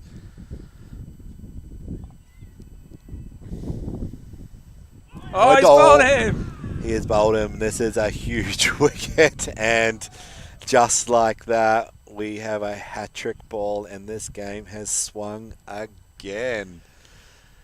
Have we had a hat-trick yet in this Aussie Champs? Not that I've heard of. No, so I haven't heard at all. I'm sure we would have. So that's great bowling there. Andy Michaels, 2 wickets, both bowled. Just like that. What pressure coming on. Oh, You don't want to be the batter, do you? That is nothing worse. Goppy will be standing at the other end just going, what is happening here? Falling around him. So who's the batsman coming in under pressure? Let's see. It's just nothing worse, especially when there's been 2 bowled, to be the batter facing a hat-trick ball. Sometimes if they're like caught on the boundary, it's at the end of a game, you know, that's all right, but you know you're in trouble. And look, the fielders have all come in. You've got every single fielder is in close. This is the ultimate pressure. Could this be one of the moments of the tournament here? A hat-trick at Runaway Bay, #1. So Srinivas is in for the hat-trick ball. Oh, it's going to appeal. It's a big appeal. Big appeal. Oh, my goodness. My heart was in my mouth there. It did look like it was going down, but you never know. Yeah, but that looked close. Yeah, look, that's Peter George saying. Yeah, that looked close. Demo. Get a little bit of insight here from the umpire. Well, Phil doesn't mind an LBW either, so look, if he hasn't given it, I think it's the right call. And Phil never makes a mistake as well. Well, he never makes a mistake. How many games has he umpired? No, he's over 1,600 now, so... It's absolutely incredible, isn't it? He's almost the Clint D. Bruin of the umpiring, isn't he? Yeah, that's right.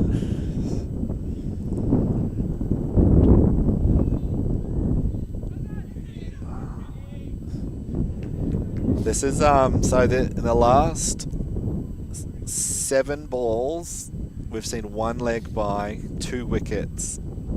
It's been just the 1 run, so Yeah, that is... That was a double wicket maiden for Andy there, so cracking start. So all sorts of pressure now on the Kings. But this is the batter.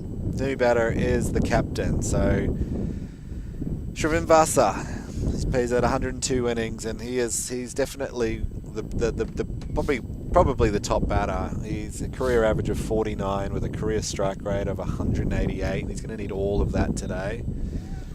He just puts it there. They might get a couple here. This could actually go to the boundary. They only just run 2. They probably could have got a 3 there. Ooh. So a lot resting on the captain's shoulders here. But this is why you put yourself out there. You're gonna come out there at any situation. It's not ideal, but it's not a huge score. They're not chasing a huge score. They don't need these huge runs and over. So just keep that ticking over. Get the odd boundary and hope one of these batters goes on and makes a big 50. But 13 for 2 after 3.1. In contrast, Connelly were above 30 already after 3. They made a huge start. He just punches it down there. There's probably a chance. No, just a single. Well picked up.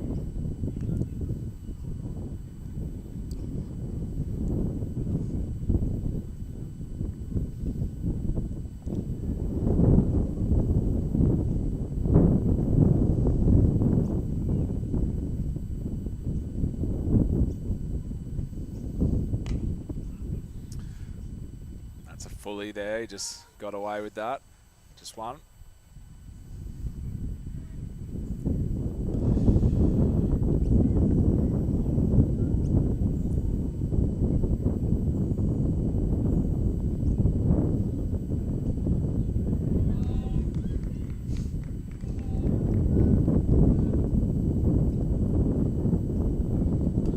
Four overs gone, 15 for 2. So just going at 3.75, that run rate is already just crept up to 8. You just can't let this run away. You don't want to be in 3 or 4 overs time already up to that 9.5. Just the 2 wickets have fallen, but they just have to still stay positive. There's so many 2s out there. You just get bat on ball. You run the first one hard. Srinivasa, this is the player you're expecting to be Yeah, there? yep. Okay. He's our captain of the DDD Kings, and we'll be living for this. This is big situation, big player. It's a good over from John Hallius there. So he moves to none for 10 off his 2, and we're going to stick with Andy Michaels, and why wouldn't you? Coming on for his 3rd over, already picked up 2 wickets, conceding 1 run.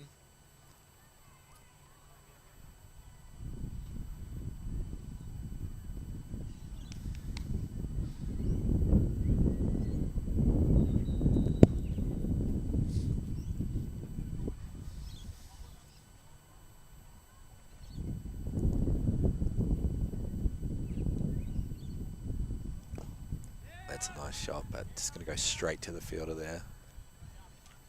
So got some of the few comments coming in. Got the old fools watching from the apartments. There has been one notable absence in the old fools so far in the first few days, and that is It's almost chopped one of the all-time characters and one of the all-time great blokes of LMS, Mr. Jeff Peace. And but good news for everyone around here, Jeff is coming in tonight. So what that means is there's a tradition with the Old Fools is the newest member of the Old Fools gets assigned to something called Jeff Duty. Now, did you get Jeff Duty over in Kenya? I didn't get Jeff Duty, so... Did you experience some Jeff in Kenya? I experienced a lot of Jeff, and I loved every bit of it. Jeff is I'm not sure how old he is now, maybe 60. He's in his 60s. He's a grandfather. He's one of the fittest blokes in our team. And he just lives for the LMS, but he also lives for the night. And he's good fun, Jeff.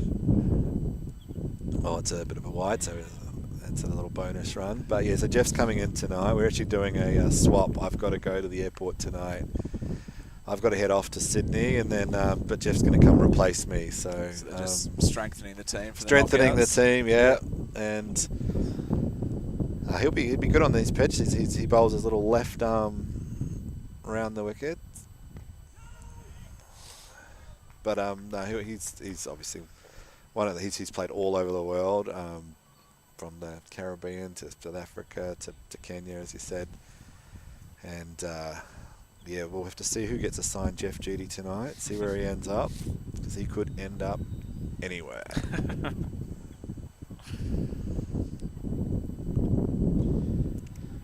Just get some more bat on it. At least the last few balls, we're starting to see a little bit more of the runs ticking over. We're not seeing any boundaries though, but we just can't get bogged down. We saw what happened yesterday against 3 short. They just got bogged down, and it got to a point where there was just nothing they could do, and they ended up batting the 20 overs but coming up 50 runs short. So they can't do that again today. One of these players just absolutely has to be the guy that's just a little bit more aggressive. One of them can anchor it. You're only chasing that 145, but one player just has to be the guy who is going to strike at 150, 160. So we've got our first bowling change here. Henry Naylor coming on. His first over of the tournament. What does he bowl? With his hands. Yeah, that's correct. He can do everything. So I've had a message from LMS legend Wade Butler. He's rewatched that LBW hat-trick appeal a few times. Yeah, what's the verdict? He reckons it's very close. And Wade is most certainly a batsman, so if he's saying it's very close, I think there's a good chance that Phil will have some questions later. We might have to, get the ball tracker and Yeah. get some lines painted on that piece of footage. Yeah, we'll have to see. It was a pressure call. Yeah. He's never been wrong before, so today could be the day. 1,600 games, never been wrong. Yeah. Again, straight into the pads. There's been a lot of that.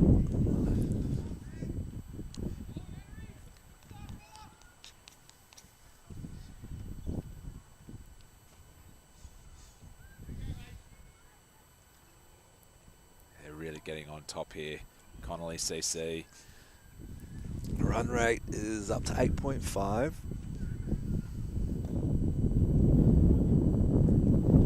You just want to get that one over. They haven't used the wind, and that's what we saw from Connelly. They used the wind. They just pulled it square on, hit it as hard as they could, and I do want to see a little bit more aggression here. That's a good ball outside off stump. That's the line.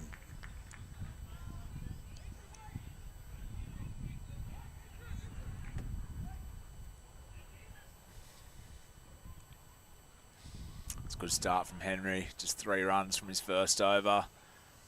Now we've got James Green. Yeah, James Green's quality bowler. Did they choose the team colours after his name? Yeah,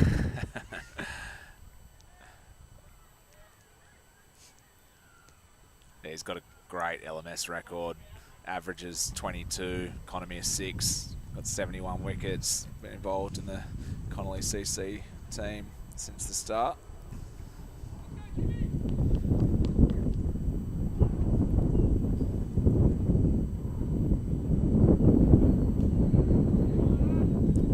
Pushing that first one hard. They're going to go for the 2 here, and that's better.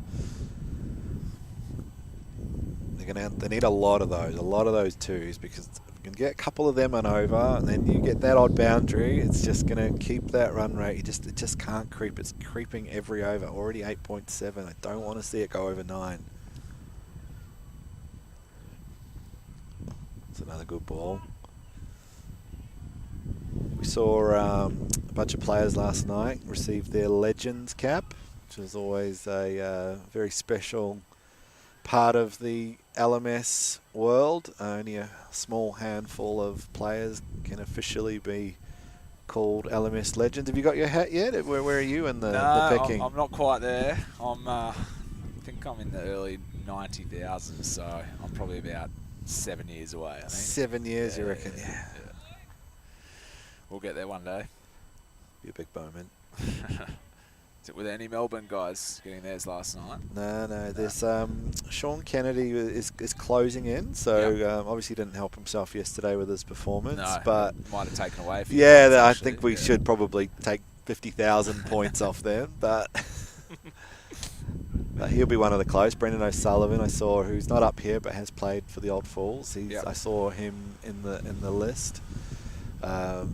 He'll be closing in, but there's just been three overall, 3 legends from Melbourne over the years, led by yours truly, of course.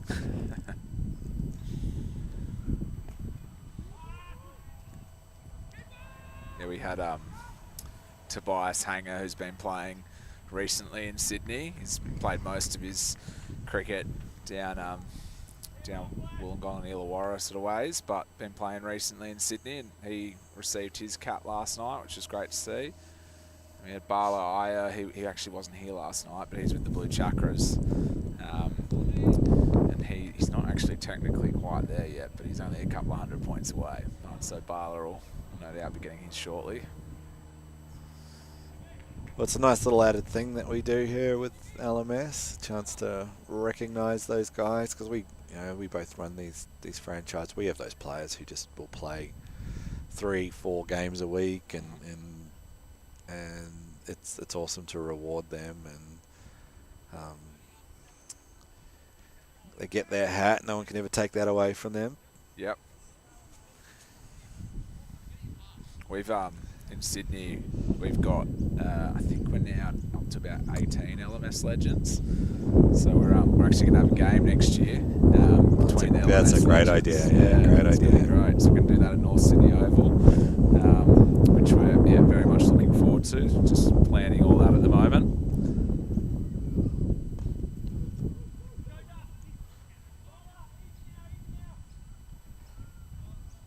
Yeah, I was looking actually next year the Kiwis are coming over again for the Boxing Day Test match, and just before COVID hit, actually we ran a big charity cricket match. I remember that. New That Zealand was versus great. Australia, and we had Munster was in. yeah, wasn't he? Cameron Munster, and then we had Melbourne Demons captain Max Gawn. That's and, right.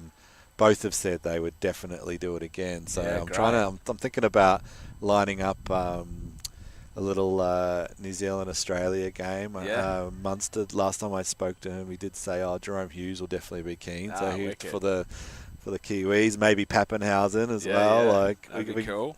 Get some of these Melbourne Storm players, and then we've got a lot of. I don't know if you have. It's amazing field in there from Chauffeur. Cutting it off. Sorry. I'm not sure if in Sydney have many of the footy players playing, but we've had quite a few, especially AFL players who play LMS. Yeah. In over the years, current Essendon Bomber captain Zach Merritt was playing for a few years. Won a trophy and posted it on his Instagram. Everyone was very excited about that. It was the first thing that Bombers had won in a long time, apparently. I don't know much about the AFL, but that was certainly the story, that Zach Merritt winning a trophy was a huge deal. Right. Love that. That's good. But amazingly, actually, when Max Gawn and Cam Munster played in our charity match, they both cracking shot there. They're both in the year after won in our premiership. So is that right? They say that to win a premiership, you really have to play LMS. They are. No wonder they want the comp to happen again when the Kiwis come out. You got to get that match happening. That was a great shot. Munster actually played a lot of cricket in Queensland. Yeah. He grew up here. He was a left-arm fast bowler.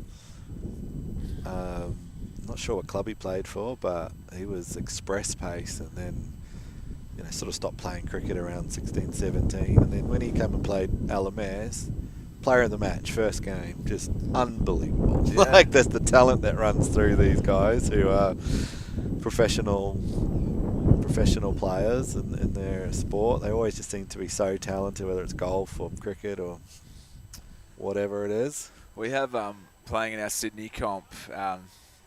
He used to be the captain for Australia and New South Wales and the Chooks. Boyd Cordner plays regularly in our midweek leagues. So I think we'll have to try and line him up for that game to play with Munster. Jump in down at Melbourne.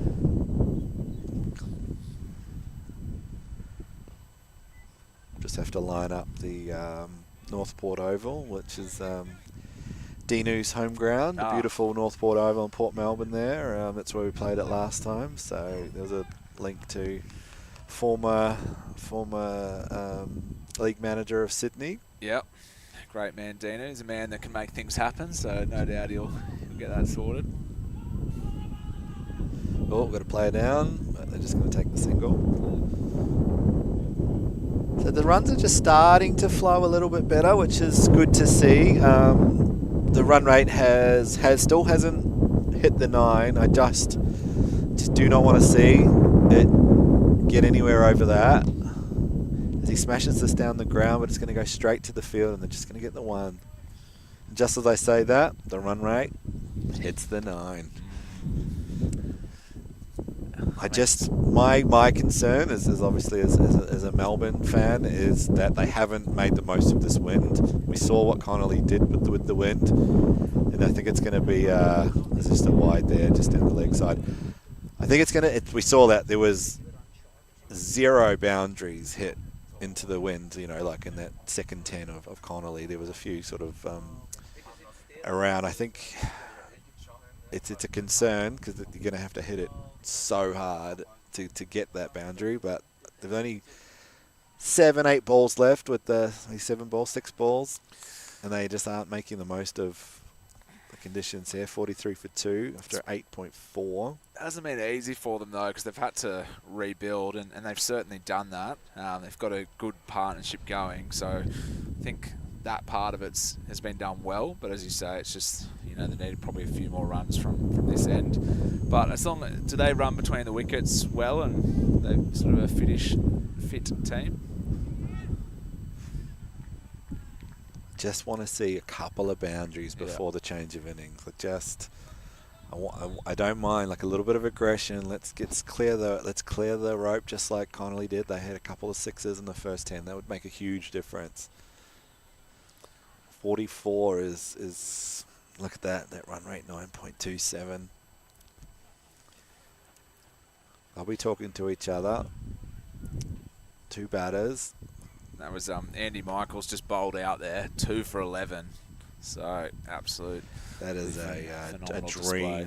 1 maiden in there, and that's a dream spell, isn't it? Yeah. You go for 11 off 4 overs. You know you are.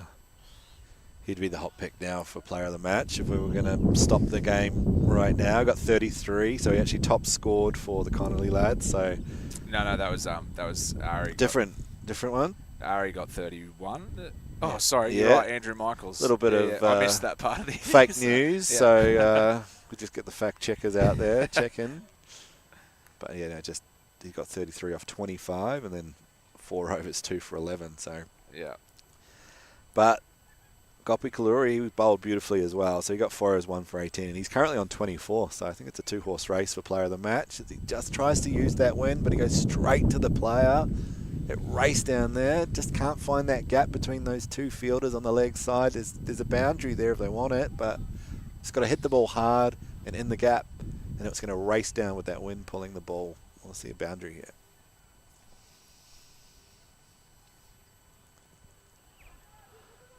Just off the legs. Seen a lot of that. I've seen a lot of leg buys in this innings.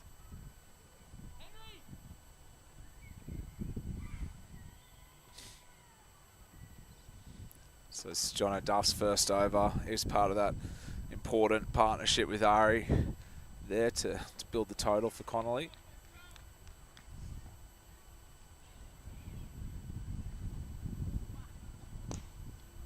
Really goes after that one, but again, just straight to the fielder. There's just those 3 fielders on the leg side, and they're just finding them every time. 1 more ball to come with this wind across the field.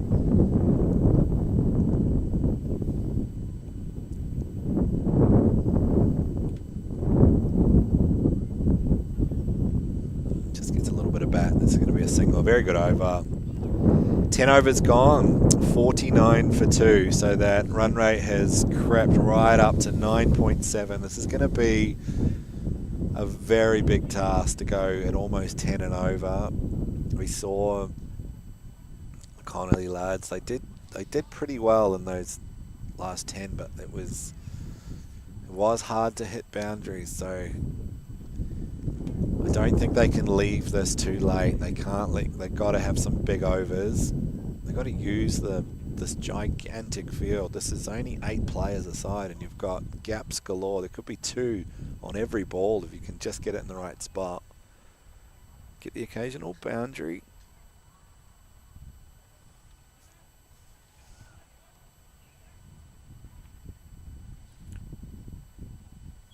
I mean, they're both going at close to a runner ball. Goppy a little slower than that, but yeah, certainly one of these guys now has to really look to be aggressive.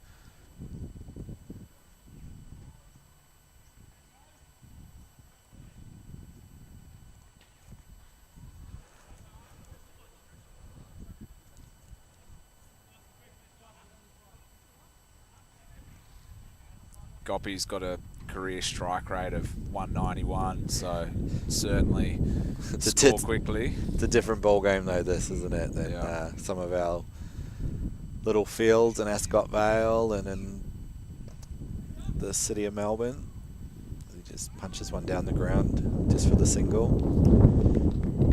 Srinivasa also good, 188. Certainly different size fields, different opposition, but shows they can score quick, so they don't need to be scoring at that sort of strike rate, but if they can lift it up from what they're doing currently, that'll position them. Well, they've done the first thing they needed to do after those 2 wickets and 2 balls. They just needed to rule. It could be a first net. Yeah, we'll see if Peter George has to say about that, but that was a no ball, so we're going to go see a free hit. In the first innings, no one was able to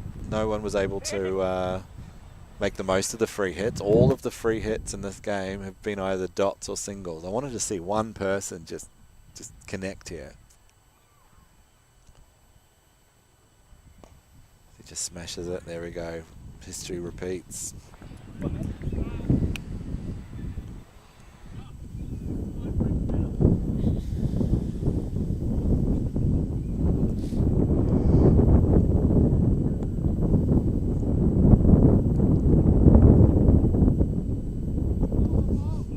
Tried to do a little paddle around the back, but the ball with that wind and the swing just ended up well outside off stump. Bit of confusion there for Captain Caltha. Well, he opens up there. They could be in the gap. I think they could have pushed for 2 there. They can't be just. They've got to put some pressure on these fielders. They're throwing into the wind there. They could have got the 2 there.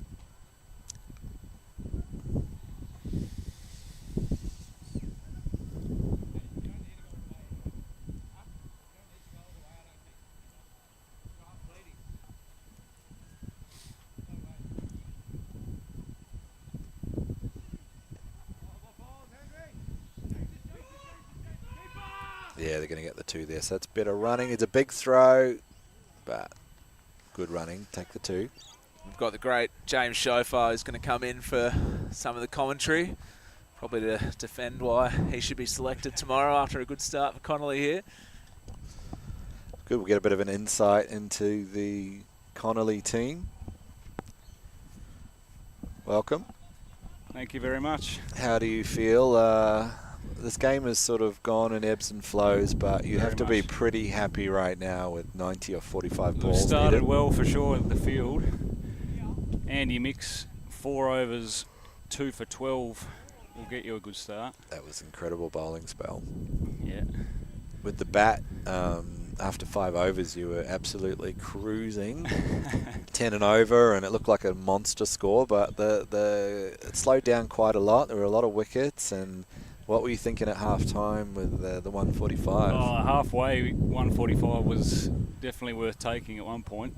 We slowed right up, and yeah, with a risk of getting bowled out, but Ari, Duff stuck around when they had to. Henry finished off as well. It was, not a bad total. We know we can defend something like that. So Definitely less than we were hoping for, but you're up against these are the champions of Melbourne. They won the Melbourne Champions League in April, and this is their first ever national champs. So it's all new for these guys. Been playing for 6-7 years. They've got some good players. We just haven't quite seen the aggression that we really want to see. We want to see some boundaries, and it's been a while since we've. Well, they might need them now. Yeah, they've got a tall order from here. Definitely not out, but they look sharp. They're running the twos hard, testing us in the field. So, but that far from over. For the first time, the run rate has just hit over 10. So we saw with this wind coming across the field that it is hard to hit, definitely aerially into from this end. Yeah, right. That's a big wide. Umpire George signals wide there. That'll help them. We've got George mic'd up, so we've been getting a little bit of insight throughout the game. I've just turned his mic on there. Handy to have an ex-Test cricketer. I know not many of us can say we've taken the wicket of Sachin Tendulkar in India. Yeah, if you're going to take a Test wicket, that's the one you probably want. Yeah, possibly the best ever. Oh, that's another big wide. Wide ball. Yeah, we hate the wides in Connelly. It was actually Jimmy Green on the team bus who said any wides today is a shot at tequila. He's just got himself 2 this over. That's going to be a big night. Yeah, mandatory. He'll be filthy about it. Jimmy's a big competitor. Great bowler. And that wide was worth 3 runs. He doesn't want to do any more of these this over. That was a good ball, yeah. So coming off the 2 wides, he just plants one in the right spot. Good for him to finish off big. He's one of our strike bowlers, Jimmy, so I'm backing him to get this one right on the money. Now, have you gone back and had a look at the footage of the LBW for hat-trick? Have you had a look at that yet? I haven't seen it yet. What do you think? We've had a few messages as he just tries to run there in the corner. They're pushing the first one hard, and they're going to run back for 2. There's some good fielding, but they will safely get the 2. So we've had someone's done some analysis on it, and very confident that it was as close a call as you can get. It's a lot of pressure, for everyone involved. Big Phil, who we know from Sydney, turned it down. Very fair from him in LMS, unless it's absolutely out. If there's any doubt, fair enough to the batsman. You don't want to rock up on a Sunday, get given first ball for an LBW. So he's conservative with them, and the batsman was a bit out of the crease, which you want to be able to tell from here. But as a batter, when you're coming in and there has been 2 bowls in a row, you just get something in front of it. Just get something, and he would have been really, really nervous. I had my heart in my mouth. Andy Mick's a very fair player, and he hits the stumps a lot, and he was very confident with it. He swings it, he hoops it in big time, Andy Mick, so you could have even struck him outside, potentially. So we've got a new bowler coming in. We were working out Spirakis, is it? Spirakis, Spirakis, yeah. He batted pretty well at the beginning there. He did, he's disappointed.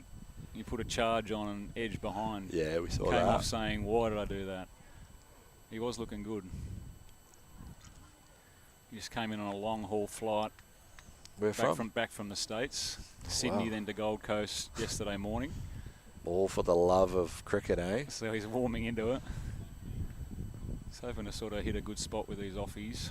That's nice. Really That's a good ball, yeah. The slow bowling actually today has been very effective. We've seen they've been very hard to get out. And their left armour bowled very well, didn't he? Yeah, no, they changed his pace up a bit. It's getting away from the Kings here. Someone has to hit some boundaries. Good bowling. He just tries, but we're seeing so many balls just go straight to the fielder, and it does frustrate you when you're a batter and you're not getting any reward.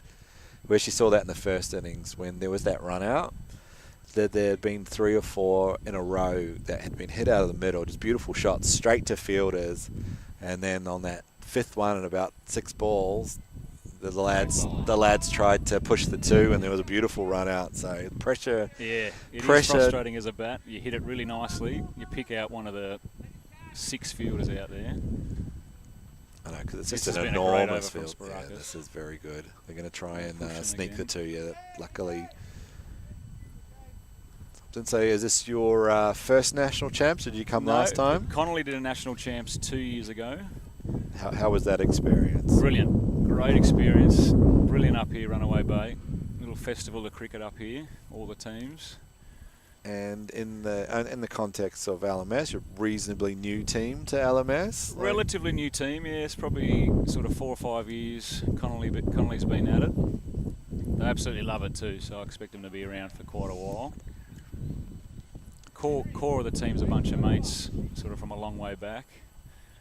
I'm an addition to that, but so it's a group of mates basically playing cricket together and doing trips like this. Brilliant fun. Oh, it's so good, isn't it? So I play with the old fools who have yeah. travelled all over the world. Brilliant. I've just played in some absolutely incredible venues around the world, from Barbados to South Africa, and Brilliant. yeah, the old fools. Just we had Percy on before, who was with the old fools last year in Kenya. Yeah. That'd be great to do. Probably a wide. Oh, he doesn't call it. Oh, his hands. Umpire George's hands sort of moved slightly, but he just Thought about it. Warning for the bowler, you're right on the edge there. Yeah. Nah, travelling for cricket's brilliant. I did Barbados as well for the over 40s World Cup. Oh, did ya? Oh yeah. Harbour City Lights, the Gap. Oh, I don't know if you did too much of that, the tourist stuff, but No, that the Gap is where it all happens. The party area. Oh, right, okay, yeah, we probably did hit that up. When we went, yeah, it was the rum punch and stuff like that. Plenty of that going around. Yeah. Oh, it's a big full it's a toss. full Is he going to banger. call that? We'll turn on. Is he going to call that a no ball? What's Phil saying? Oh, and he's Oh, lost he's just through. missed it, and there's an we've over. had everything this ball.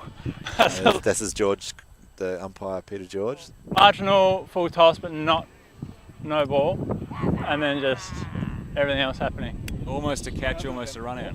Eventful, yeah. talk us through it.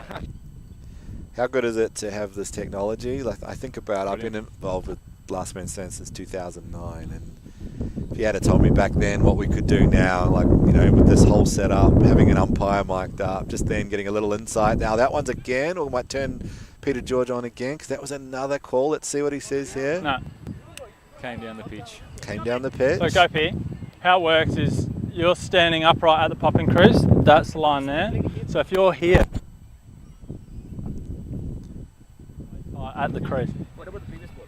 same thing. If it's dropping below. Great explanation there for the batter and the audience. How good is that, having an international player and now a first-class umpire? And I know, like, we have in our leagues, we often have the umpires get challenged, but when you're getting a clear and concise explanation from someone who has made cricket their life and their job, I think you just have to go, okay, yes, sir. Correct. We will. If you're disputing an ex-Test cricketer, you're in the wrong. So. Yeah. No, it was beautiful to have that little insight into a decision of the umpire, because they were, but like from here, you know, they were big full tosses. But as he said, he's walked down the pitch, and you just got to accept it and move on. So we're at 74 for 2, 13.3 overs. That required run rate 11.67. Creeping up. There is always that thing in a chase. If you can just keep it to 11 and somehow get to the last over, and you still need 11, 100%. you are always a chance. If you get to the last ball and you need 11, you're a chance. Exactly. Home We've had run that gets you 12. plenty of times, but we've only seen, I think, 2 sixes this innings, and they were with the wind in the first innings. So so it's a tough to see where a 6 would come from with these guys. He's danced down the wicket. He's tried to, he's just hit it straight to the player on the boundary, and they just get the single. They should be well set to try and finish off both batters here, getting close to their 50s. If they can finish big and then retire, they'll be knackered out there, but still far from over. Connelly will know it. Yep, someone has to step up. It's a big wide. It probably could have taken the wide there, and are they only going to get the 1 or are they going to get the 2? They're going to turn around, run back in. So could have potentially left that. Let's have a look. Not out. That's tight. That was lazy running. He was just in his ground. Just slid in. I wanted to get on. You didn't get me out. I wanted You're cheeky. You made that. way closer than it needed to be. Good fielding in the end from Hellier. You shouldn't have slid your butt. Yeah, well, I should not make it look where's like the other bar? There it is. Was it foxing from Hellier at mid-wicket? Wanted them to go 2 and then Yeah. ripped it in. Bales off Microphone, quick. yeah, everyone can hear. There was a little comment from the batter there. I wanted to get run Yeah, out. yeah. So I think, like you were saying before, they're pretty cooked out there. They're Yeah. tired. Hard to hit big shots. They have some batting power just sitting there waiting on the sideline. And it's one of those things in cricket. And we saw it yesterday with our old fools, our dear beloved captain. He got 46 off 51 balls. Oh no, that's hard. And here we go. He's gone for a big one, and it's just going to bounce in there. And they're only going to get the single, so he's trying to open up. But Connelly not looking to get them out. that's Picked up exactly that it. They might want to get themselves out, so It is one of the leave 'em in. hardest things to deal with when you know you need boundaries, but you just cannot do it, and you're in no man's land. oh, for sure. Like, he is opening it up. It's going to go straight. This could be a boundary. There we go. The first boundary for a really long time. He's just opened up and he's smashed it down the ground.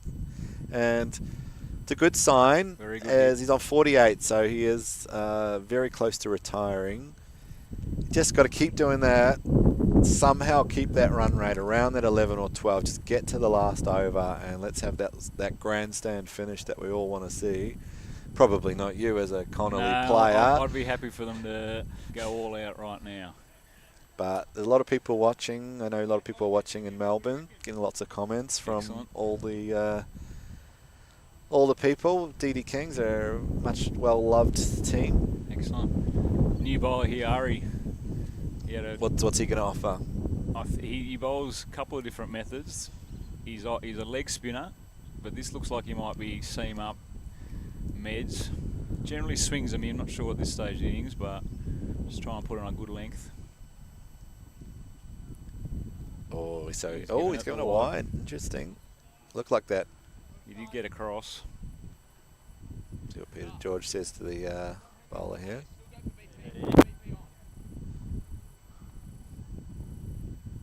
Just a bit outside leg stump, so fair enough. It's a better area.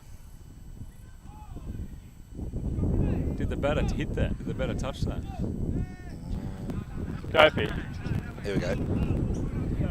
All right.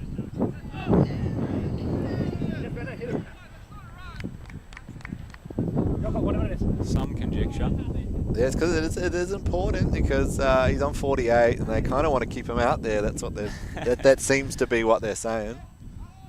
I think he hit it, and then the non-striker might have got some contact on the ball. Might have been going straight back to Ari for a ping So at the they've non-strikers. they've given it one run. Okay. Let's hope it doesn't The come down to Gopi's on one run. 48. Let's see if we can get a 50. An Aussie champs 50 on Runaway Bay. Be a huge achievement. Good That's a bowling. good ball, man. You want him to get his 50, but also you want him to get it quickly if you're in the DD Kings. You can't be messing around. You don't want this in 2 singles. You want this in 1 ball now, and then let's get the next batter in, and then let's go. Some fresh legs. Ooh, Oh, it's a that big looks wide. Is that the second one of the over? So that might be his 50, actually. So No, that's it is going to 2. be 3 runs. We'll let Peter George let him know. Yep, and he's going to walk off. So that is 51 off 47, and he bowled beautifully in the first innings, 1 for 18 or 4 overs. So as far as what he's contributed to his team, he's done a lot today, and he can be very proud of his performance. And now you send in the biggest hitter you got. Yeah, this is time. We can't be messing around here. He's just got to go for it. You've still got Calther at the other end who can anchor this innings, but one of these guys has to be willing. This new batter, he's got the fresh legs. He's just got to be willing to go for it and Clear the rope. Yeah, and it's not even that 12 and over. It's just boundaries, 2s, keeping it reasonable. Just all you got to think about in these chases is how do we get it to the last over where it's a reasonable total. Oh, lefty. Now lefty, this does open up the leg side with the wind, and this just does change things a little bit because we have not seen a left-hander in Connelly this. does not possess any left-handers. Yeah, so this does change things a lot because he now gets the advantage of hitting with the wind. So if anyone's going to turn this game around, Pavan Petrie is going to be the one. First ball. Good First areas ball, and by he's gone Ari. straight away, and he's in between two players, and it could go for 4. This is very close. Oh, Oh, it's a bit of close. Was he contacting the rope? Let's see. It's got to be the That's a fielder's word for it. call, but I On the think come. Yeah, hard to tell for the umpies. yeah, we couldn't really tell from here. There's a few people looking around, pointing, but that's 2 Fielder runs. keeping But it's a very good sign. Bowling. Let's Big just shout again. let's have a look. Let's see. So it's come off the pads. Tidy over from Murray.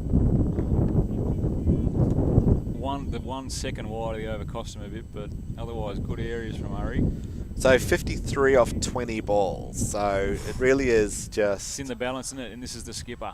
It's got to be this left-hander. Like he's got the advantage of hitting with the wind. If this game's going to come down to the last over, I've got to I'd really see. like Hullius to get that third man fine up. I feel like if he's going to swing hard, Hullius is a bit of an outswing bowler. He'll probably come around the wicket.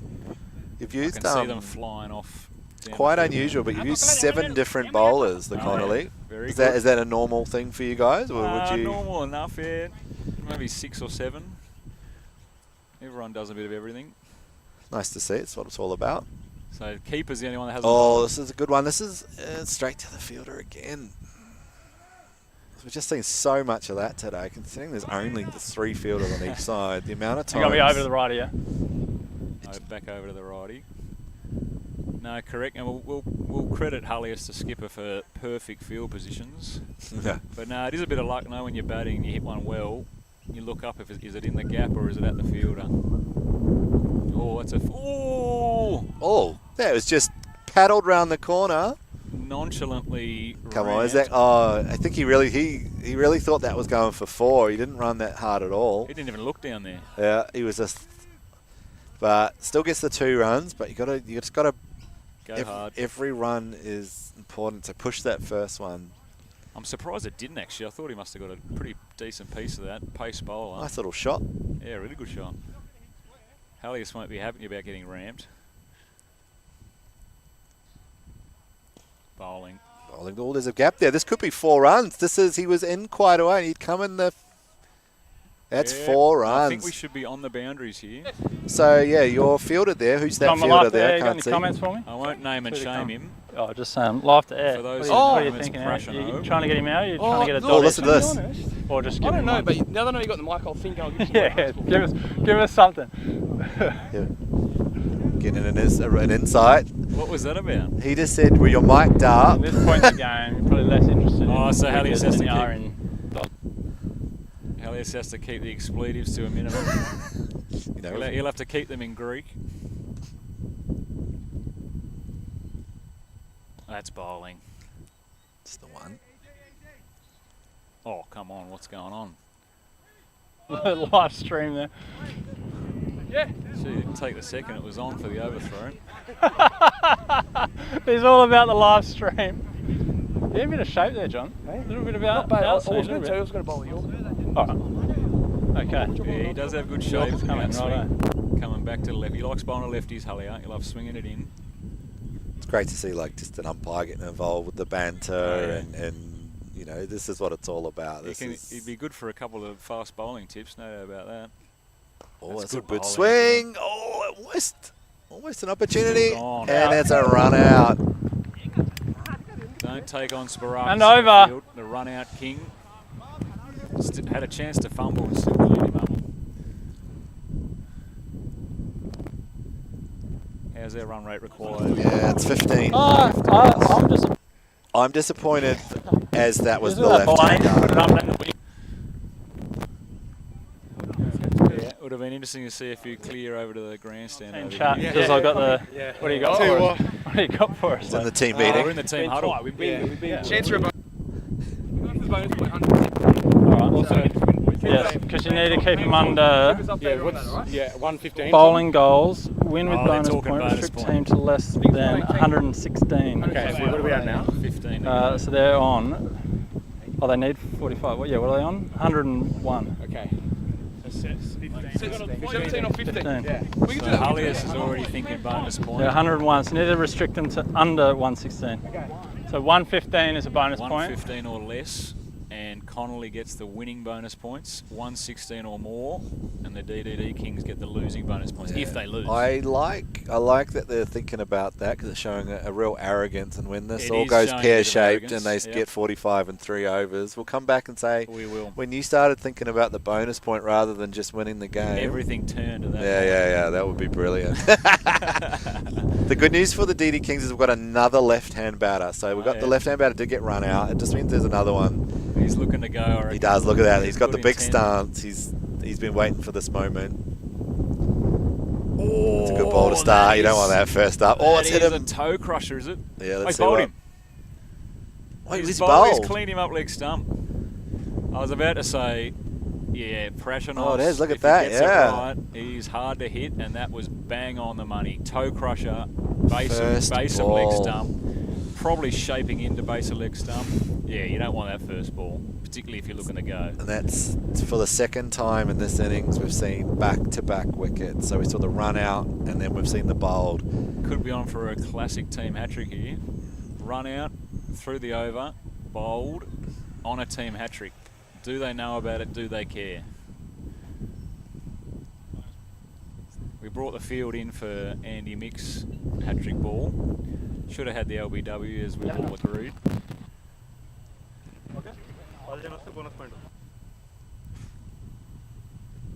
It's brilliant to hear the on-field chat. Oh, yeah. Umpire and then getting in the team huddle.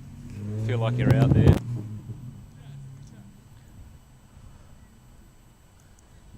You told him.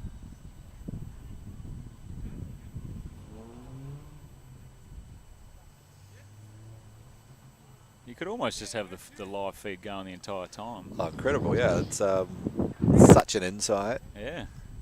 Warn the players to keep the expertise to a minimum, but otherwise it'd be brilliant. So the team hat trick. That was on the money. Yeah, it's a good ball. Great bowling. Well, it really is last hurrah sort of stuff here, unfortunately, for the DD Kings with 44 off 13 balls, required run rate 16.92. They cannot do it without one giant over here. Like, Correct. just Oh, that's brilliant. they're just bowling well, aren't they? They're just putting it in the spot. Yeah, and Jimmy's on song this over. Started with an absolute jaffa. This and would be a nice big. and full and This would be a quick. big start if you compare this to your last champ. So you've won. If you win this game, you'd go 2 for 2. How did you go last time round?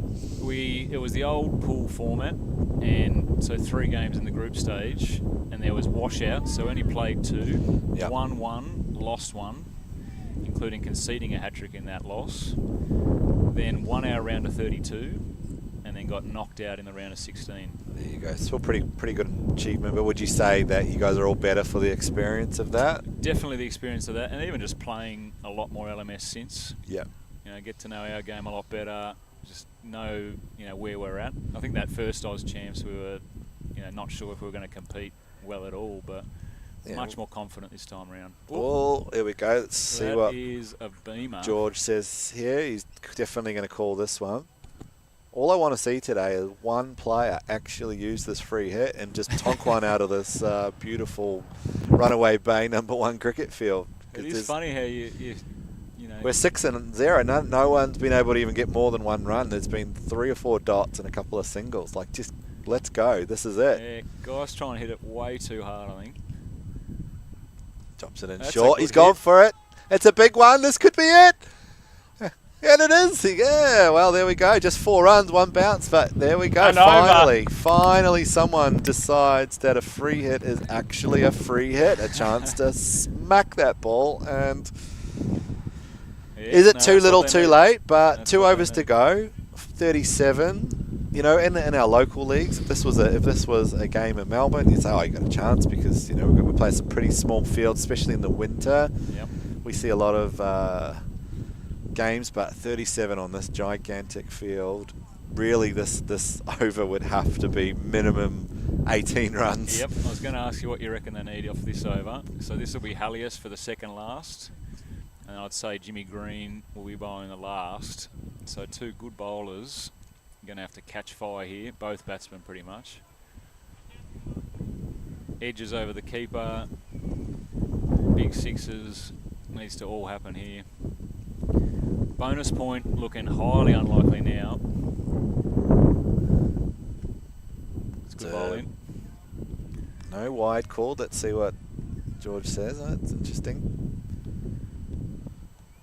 Halliers will still be thinking bonus point here, so 115 was the yeah. mark. So they need 6 Try and bowl total. corridor. Okay. Try and dot him up for his bonus. That one was a cut shot. He's still talking about the bonus point. No. He's still got a chance to be filthy if one edges for 4. Oh, it's good bowling, and they aren't even taking a single. Oh, no, it's bowled. That's again. it's That's hard just to like tell, the isn't it? first one. You just when we're looking with our, we're not looking at the screen. You can't quite see, but that's the second one that's just I'll go talk to them. taken out Got anything the for me? What are you thinking? stumps. From my I'm gonna ask angle you to here, straight. one of I'm those gonna try and get to transfer 7 runs wise, our major sponsor, one of their banners there is the black one. Hard to see if the bails are off even from our angle, but Great shout out to the sponsor there. yeah, no, they're there. Slight inconvenience with the bails against that background, but excellent to have the sponsorship. Well, I hate to say it, but I do think getting that bonus point would be just the minimum for the Kings here. Correct. Yeah. You never quite know. Like a lot of teams are going to go through this tournament. I believe Double the loss, top 32 will go through. So like you could sneak in with. 100%. So it's just so important to just get that bonus point, get off that field, and then just wait and see and see where you end up. Yep. Because if they got losing bonus points first game and this game, they'll be better off than anyone that didn't in both games. we've seen a few big one-sided games, so let's just wait and see. What's it? Oh, wide'll help them. There's a tequila shot for Hallier. Yeah. Good to see umpire Peter George having a good chat with the bowlers. That far different to the ball before, probably 6 inches. I don't It's know. always. I'm not sure if Hallier knows he's the next Test cricketer. Oh, it's a Good ball. bowling. Is it going to go fast? And He's going to have a chance. Oh, it was a great effort by Duff. Good piece of fielding. Brilliant piece of fielding. Yeah. He's John, are you sure it's not John T? John T. Rhodes. Yeah. He wore the very One to similar come this uniform. over, and then we got another over. Brilliant piece of fielding by Duff. Got there, got it away in one motion. Missed by a fair way, I think, but gave it a chance.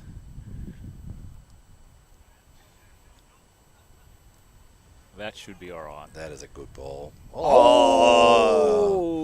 Let's have a look at. Let's listen. He Listen thought to about this. Listen to this, guys. Between the bowler and the umpire. Let's see.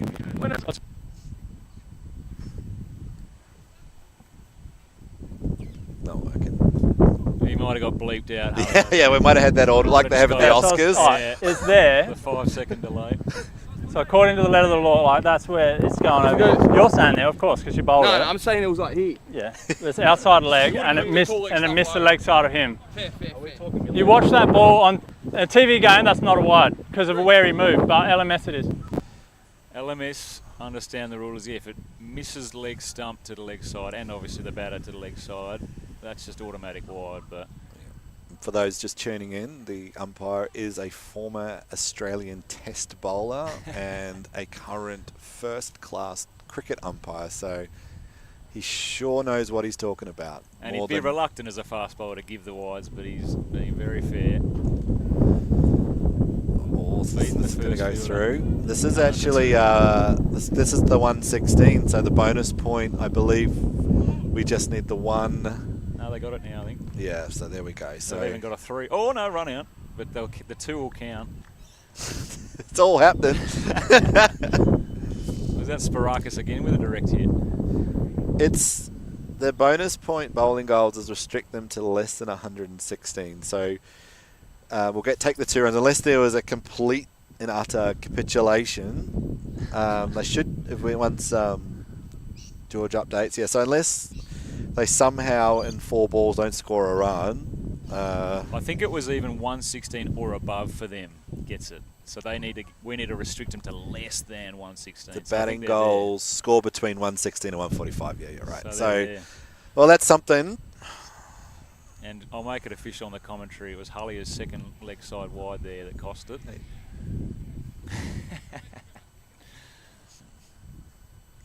But look, take the win. That's only one ball gone.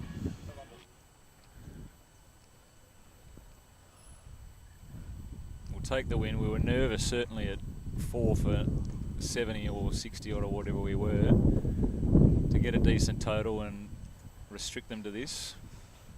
Would have taken it at that point. I always remember the late great AJ, who Yeah. we were talking about 24 last night, runs. once telling me a few years ago about a game where there were 2 home runs off the last 2 balls that were worth 25 runs Wow. to win. So you bowled a filthy full toss on the last ball that's gone for 6. So you get the home run plus the extra 13, and then they did a Another 25 off the last ball, and then he's bowled another one. That one is, of course, a home run. 25, won the game. Wow. I've never seen it, but it is. I think that's uncertain, that rule. I actually asked an umpy yesterday who had us out of interest. It wasn't even that scenario, but I said, is it that you do the double it up, so go again if it's another? Yeah. He said no. No, you only I get one. can tell I'm you. not sure. I can tell you that is Oh, you 100%. should get As someone that who's been message out involved there. since 2009, We that should you get can that get out the there. double. I thought so too. Yeah, because I was involved in one game. It was just a fun game, but Brad Hill it was an Old Fools game. He did it. He hit Jeff for 2 sixes and got 25 off the last 2 I balls. like it. All right, so this is the last ball. 27 runs needed. Let's get 3 filthy full tosses here, please. No ball full tosses, and we'll just call this game for the DD Kings. Jimmy's produced 1 beamer already. Oh, And it's he a big goes hit. for it. He's It's a big gone. one. 4 runs. A home run would have been nice there, but that is the end of the innings. It is a very good win for Connelly CC. In the end, 123 just shows. Really all came down to the start, I think, for Connelly CC. They came out of the blocks, 50 runs in the first 4.5 overs. And then the rest of the game was a really even game of cricket, but just shows that just a slightly bad start was all it took for the DD Kings just to not quite restrict them to enough. And it was a good game, but well done to Connelly. 2 wins, and I guess DD Kings will have to just see how the results play out, but hopefully they'll get another crack tomorrow. They'll definitely go on to at least the plate, something like that, but it all comes down to the Old Fools for Melbourne now. So the Old Fools playing at 2 o'clock, and after a last ball defeat yesterday where Sean Kennedy dropped a double play to win the game, there is obviously a lot of pressure on him as a human I thought you were being. going to say he's been dropped for that. Well, he is the captain, so I wouldn't be surprised if he drops himself. Good luck, mate. Well into Connelly. See where it shakes out this over. Get the draw for round of 32 end of today. See who we're up against. But So what's the plan now? What will the Connelly boys do this afternoon? we've got the whole day, so I think there's talk of a barbecue. Possibly go out for a Chinese meal, but Succulent Chinese meal. correct, yeah. Otherwise, just chill out. I think that was a good win. Good to get that win. Fantastic. Well, thanks for everyone who listened in today. I know a lot of people were listening in Melbourne. A bit disappointing, but it is part of the thing. As you said, you come back. DD Kings will want to come back. Once you come up here, you get that. Oh, I want to do this again. So I'm sure they'll be back. And so pretty impressive performances all round. And we'll have our next game coming up really soon. Cheers all.